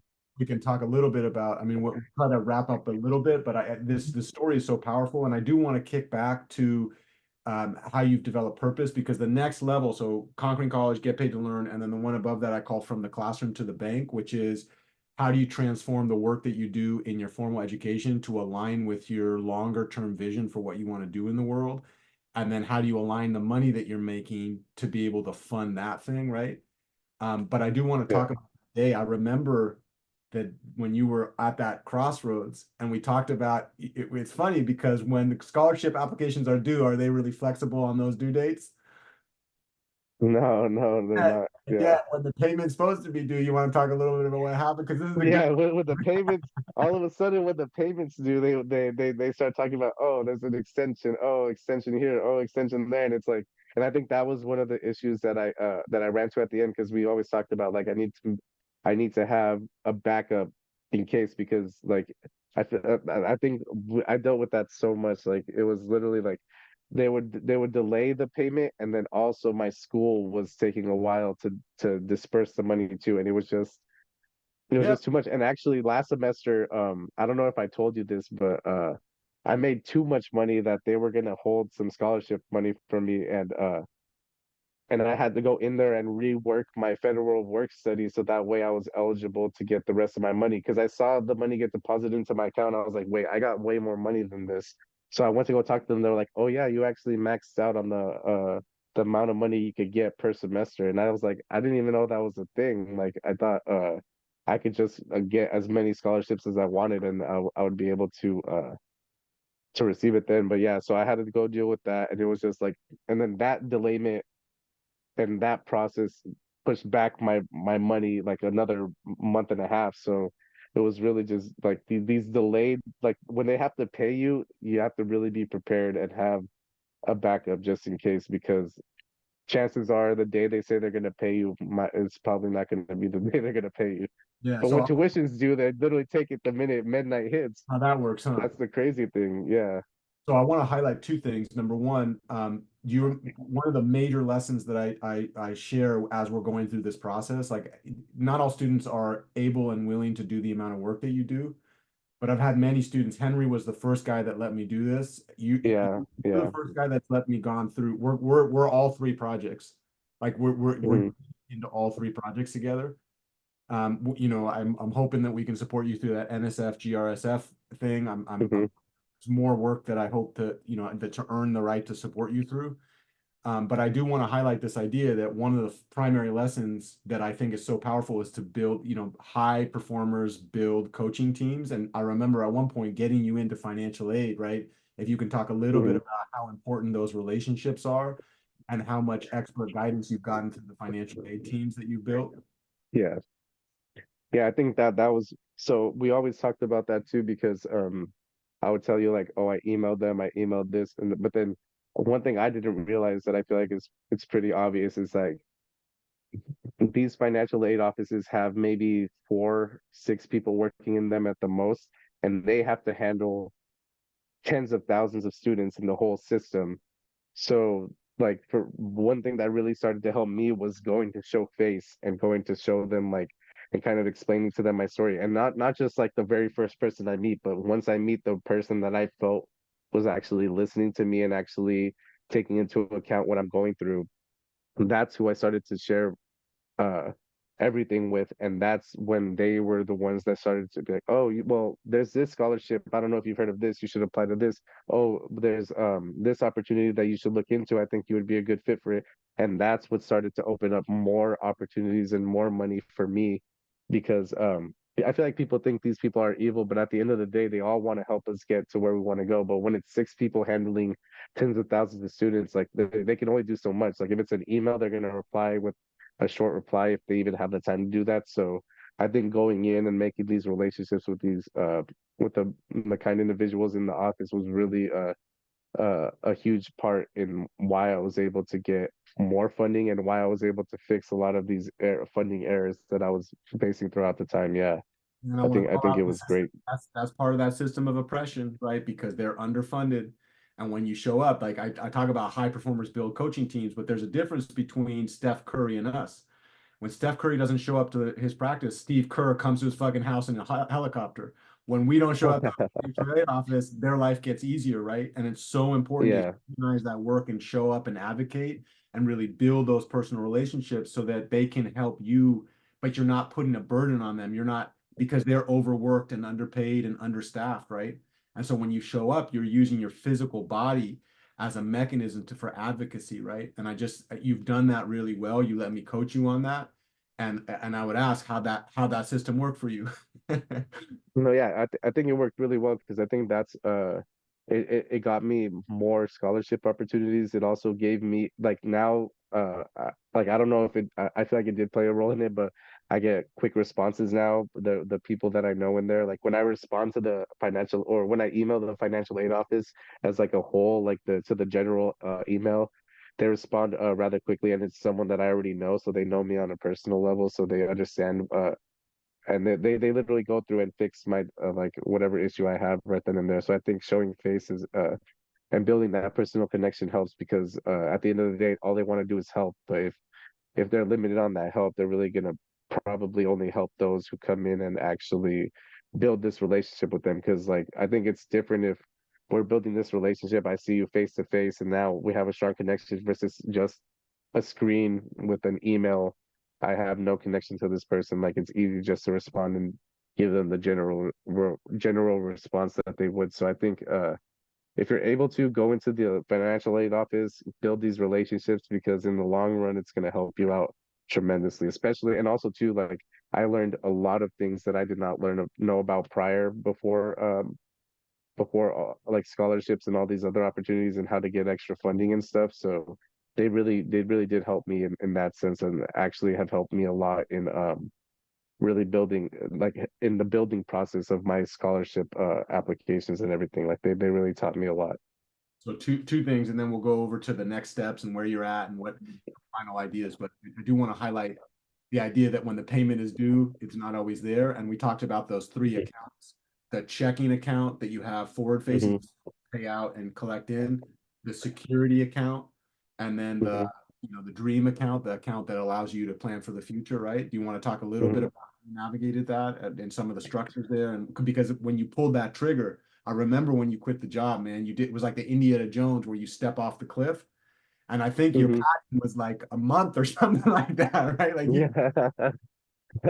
Yeah, right? so I think at the beginning I really felt it because like I was stressing like did I make the right decision? I was worried I did not have that security account. I did not have the dream account. I really had all my money in the checking account, and then I was just thinking like, okay, this next payday is gonna hit at this time. I'm gonna be fine until this point, but it really when when I didn't have the security account, I really couldn't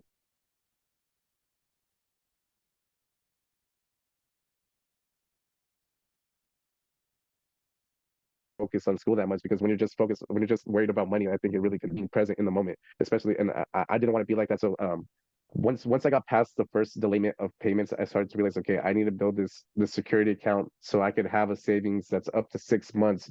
So that way, if anything were to happen, if I were to get another delayed payment, which I did, I got several Funny delayed how that payments, works, then huh? Never on I was tuition. able to rely on that security account.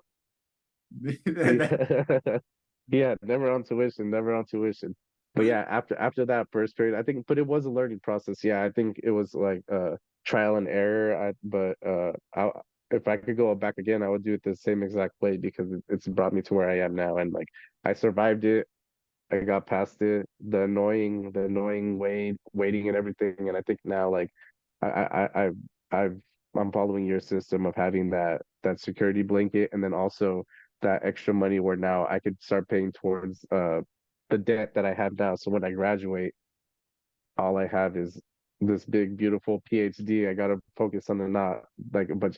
And earlier, I think we didn't discuss it before, but I did pull out loans, but it was really just to help my dad, because I remember at that point of time I did not have the money to help my dad pay the rent for those next couple of months. So literally the loan debt that I have right now is really just was yeah, just to help my dad, because I didn't need that money. It was yeah, and yeah. this is the point. Like, take when I'm coaching, like I've said this to you so many times, and I so appreciate you. This is not about being greedy. This is not like the fact of the matter is that, if you graduate with $300,000 of debt, would you take a job that you hate just because you had to pay it? Hell yeah. Yeah. I Like, mean, if it was the only, yeah, yeah, definitely. And then now that- you're stuck, you're enslaved to the system, and now you're wondering, why did I go to school and why did I go down this path? And it's just it yeah, it alters your life goals and the track that you were on, because debt is not, yeah, debt really plays a factor in how you plan your life for sure. we go again with that of school though, right? When you develop this system, what really needs to happen is we need to change legislation. We can afford, we're the richest nation ever to exist in the history of the world. We can afford to pay for college students' education. We can help them with rent. I want to think about the GI Bill. The GI Bill says socialism for GIs, full rent, tuition, housing, food, books, because the US government is saying for our veterans, if they're going to study well, they need full support. And the issue Mhm. is, because of legal corruption, we don't have that at people, rich people buy lobbyists, they buy access to Congress so that they can decrease their taxes. And then what happens is amazing students like Daniel, who, you're thinking about curing cancer for a living, you're thinking about donating to the scientific body of knowledge, which we'll talk about in that whole thing. Could you be doing Mhm. all that amazing work? If you imagine, like, what would, if you had to pay for your own school, if you didn't have these systems up and running, how would that affect the life of your daughter, the life of your partner, the dreams that you have for the future, your capacity? How would that affect you if you were struggling day to day to do this? uh, Chances are I probably wouldn't end up doing it anymore if I was really struggling, because like just having to deal with obstacle after obstacle after obstacle, like people will end up not wanting to keep pursuing. And I feel like that is I think that's why I'm so grateful for like the scholarship opportunity, because it's allowed me to not worry about what I was worrying about before. I've always felt like back then, like I was always wondering, like, am I doing the right thing? Because I'm just here stressed every single day about money and school and how I'm gonna pay this off. But once I got the money issue out of the way, like now I love what I do. Like I love going into the lab. I love going to school, learning about biomedical engineering, and I love this career path I'm on now. And it literally the switch is turned. It went from am I like, is this the right thing for me, to I know this is the right thing for me. It's literally driving the passion that it's literally driving everything to like keep me going in this career path. So yeah, I do think it. it definitely plays a big role in it for sure.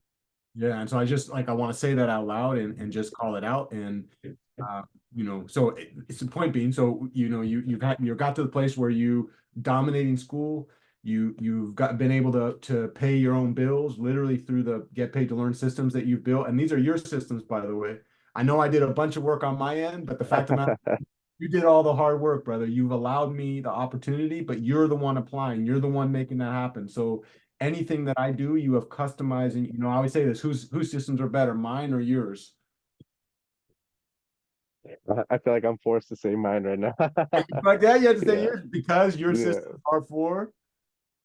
myself. Yeah, Yeah, that's right. And they're so I working think for me. Yeah, let's talk about that. The last one is from the classroom to the bank. We're still deep in that. I mean, you're still hustling hard, and I hope to earn the right to support you. Like keep, we'll yeah. story going. Do you want to talk a little bit about um, how you have, the motivations that are connected to the cancer that you have survived in your personal life, right? The cancer of your friend and your best friend and your mom, how that has led to your academic interests and what the next stages are as you build out, as you're able to continue to thrive. Like, Yeah, so yeah, so I feel like now that I'm only able to focus on research and everything, I think one thing I've always wanted to do was like I want to be taught like in this specific field by the brightest minds in the world. I want to learn from the best because I want to put out the best work that I possibly can once I get to that level, once I get to that big boy level of really having the opportunity to make a difference. And I think with these methods that we built, this like whole new lifestyle that I built for myself, I think I've been able to transfer like everything that I'm learning now from in class, everything from my experience to really uh craft and like mold my future into the very exact position or the very exact like job position um that I want to do. It's not like a random title that I'm applying for. Like literally I'm crafting what it is that I see myself working on in the future. And it's due to these systems that we built. And I'm literally like I remember we talked about it before. Like I told you that I wanted to keep doing research in cancer related work and 3D bioprinting. So then we've spoken a lot about it, but I've been able to keep my foot in the door, and now I've been doing research at Stanford for the past 3 years in the same lab that I've been in for the past 3 years, and it's due to the fact that I kept like I think when it comes down to it, it's like closed mouths don't get fed, and I've been able to continue to ask questions. No matter what position I'm in, I always feel like there's room to grow. So I'm always asking how I can do this, how I can do that, and now I'm translating everything I'm learning from my experience from my class to now really paint this picture perfect position that I can see myself working on in the future. And I think that's what I'm doing now. And it all comes back full circle because I'm now I have the opportunity to be in the surf program this summer at Stanford, which is a summer undergraduate research fellowship. And I'm actually working in the one thing that I've always wanted to work in cancer, which is CAR T cell therapy. And essentially, what CAR T cells are is our immune body or our immune system in our body. When there's a foreign pathogen, a foreign virus, something, anything foreign in our body, our immune system quickly activates and releases these two cell types, B cells and T cells. And depending on whatever pathogen that's in our body, either one of these cells are released to go attack this virus, this foreign object. And the reason why CAR T cells have become so big is that basically what a CAR T cell is an engineered T cell that we can essentially add a receptor onto it that can bind with a specific protein that's expressed by a cancer that when this CAR T cell comes into contact with that cancer, it'll then start to attack it and fight it and essentially break down the cancer. And there's been a lot of studies done with this in the recent years, and it's been very promising. But one of the biggest issues with this treatment is that it's really only worked well against blood cancer, so like non-Hodgkin's lymphoma, leukemia, all these different sorts of blood cancers. But when it comes to solid tumors, it just seems like the extracellular matrix, which is basically like the building blocks to of the cancer, it's just too complex for these cells to penetrate through fully, so that they aren't seeing much success in solid tumors. So this summer I'm actually working on this project with the lab at Stanford that's working on using injectable hydrogels that basically hold these hydrogels hold the cells within the gels, and then once they're injected into the body they release, and then they're using this hydrogel to try to improve CAR T cell therapy for solid tumors. So now I'm literally like everything that I've worked on has been it hasn't been for a reason. It's literally been t working towards my main goal, which is working in a specific cancer related um, project. So yeah, it's all coming full circle, and I think it's thanks to you because I really took the time to be meticulous about my decisions, meticulous about this dream position that I'm building, and um and now I'm not wasting any time. Like I know I could have like if I would have never built this system, I probably would have been taking any internship offered to me that I feel like at the time would have seemed good on my resume, but now I'm thankful that it's all been at Stanford, because it's like it's really one of the top institutes in the whole world. But I've been super lucky to not only have been able to work at Stanford, but to have every single project be related towards my end goal, which is that cancer related 3D bioprinting tissue engineering goal for sure. Yeah. Yeah, we got more work we're doing. I think you finished we're working on this one, right? At some Yeah, point, getting what you came for. Hmm. and there's like I remember, I mean, how many books have you read? This is one of the things that I want to highlight for the students that are watching.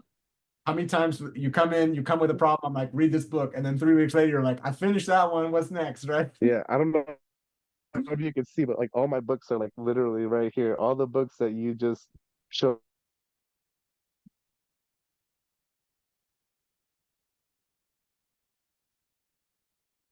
right now, they're all right here, right next to my bed, and I read them. I still reading more books consistently, and really diving into getting into trying to finish a good amount of books in the month for sure. Yeah, I hope to keep earning that chance to work with you and building those skills. And I know I want to say that you did this, Daniel.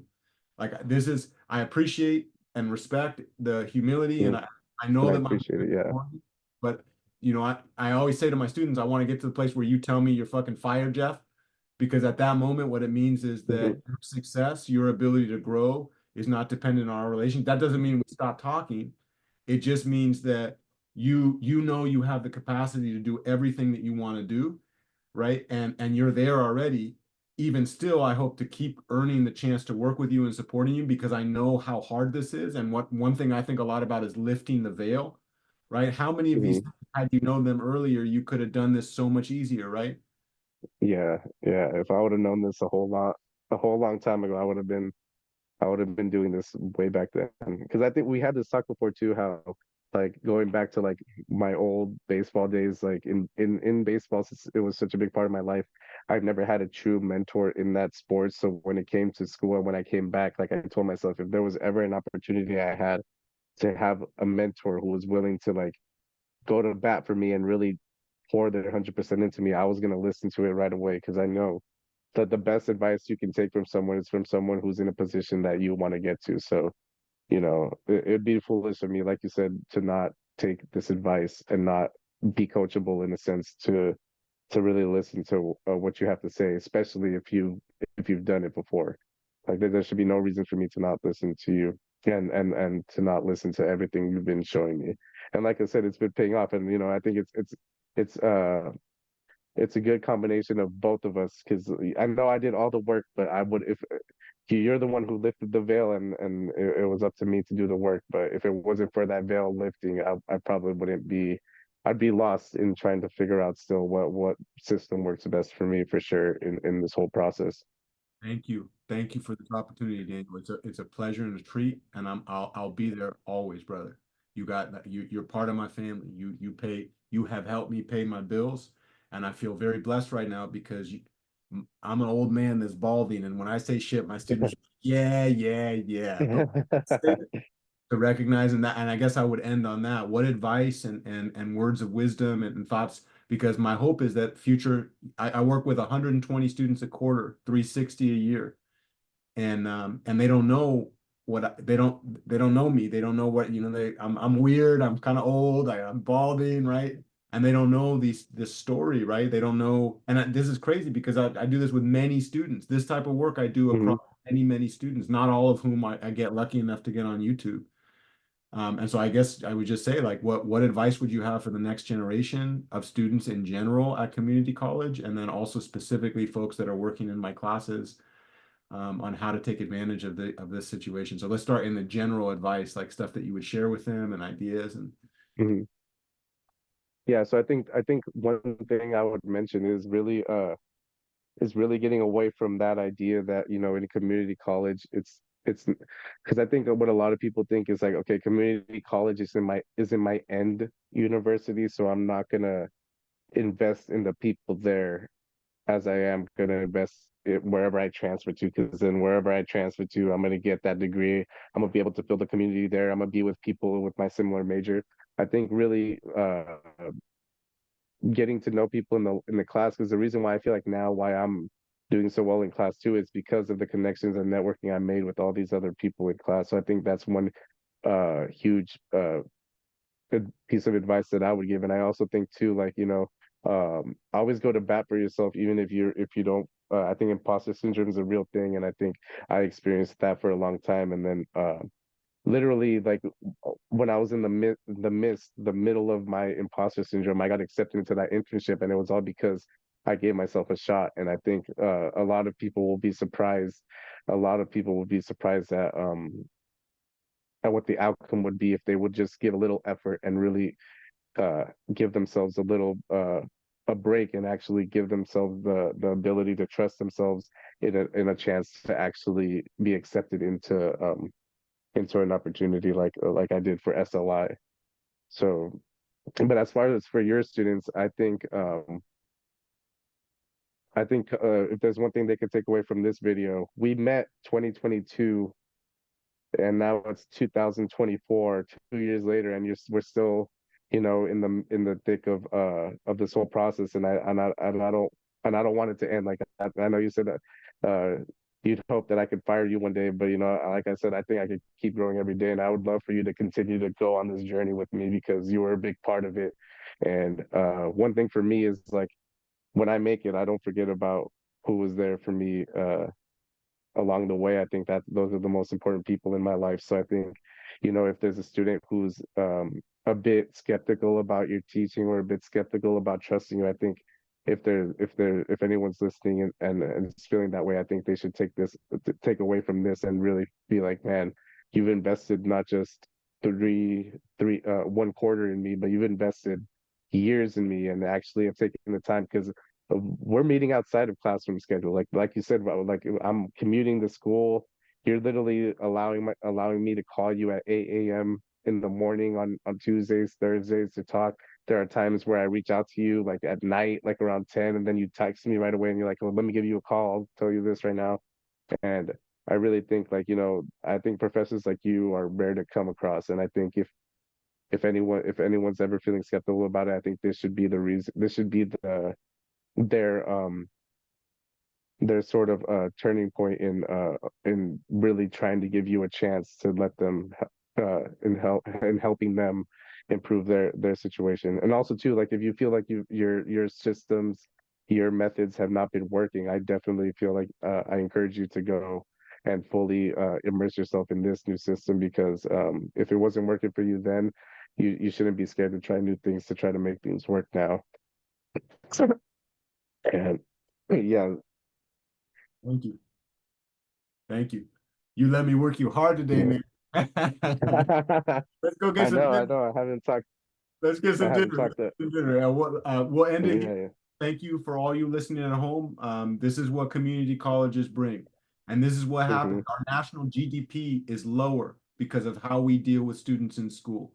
We have a bunch of brilliant students who we will never hear the voice of, just like Daniel, struggling, who might not have a mentor like this and get weeded out by our system. We're looking at maybe a world-class, world-leading cancer researcher in the future, one of the most powerful and brilliant future minds in this nation. I believe you belong in those spaces, Daniel. You have so much to offer, and I hope you remember that always. That when you go to Stanford, if they're lucky enough to be able to give you full funding, and if they don't, that's their loss. I know that wherever you go, you will make this happen. And I want to just Hmm. call out, like, imagine all those students that didn't have a mentor like this and get weeded out. Imagine what that does to our nation. We have a depressed GDP. We are less capable because of how we do this. And what we're talking about right now is how do we give shields so that students like you can really thrive? But what we need to do is change the policy so that it doesn't depend on a crazy man that's willing to do thousands of hours of unpaid labor every year just to make this possible.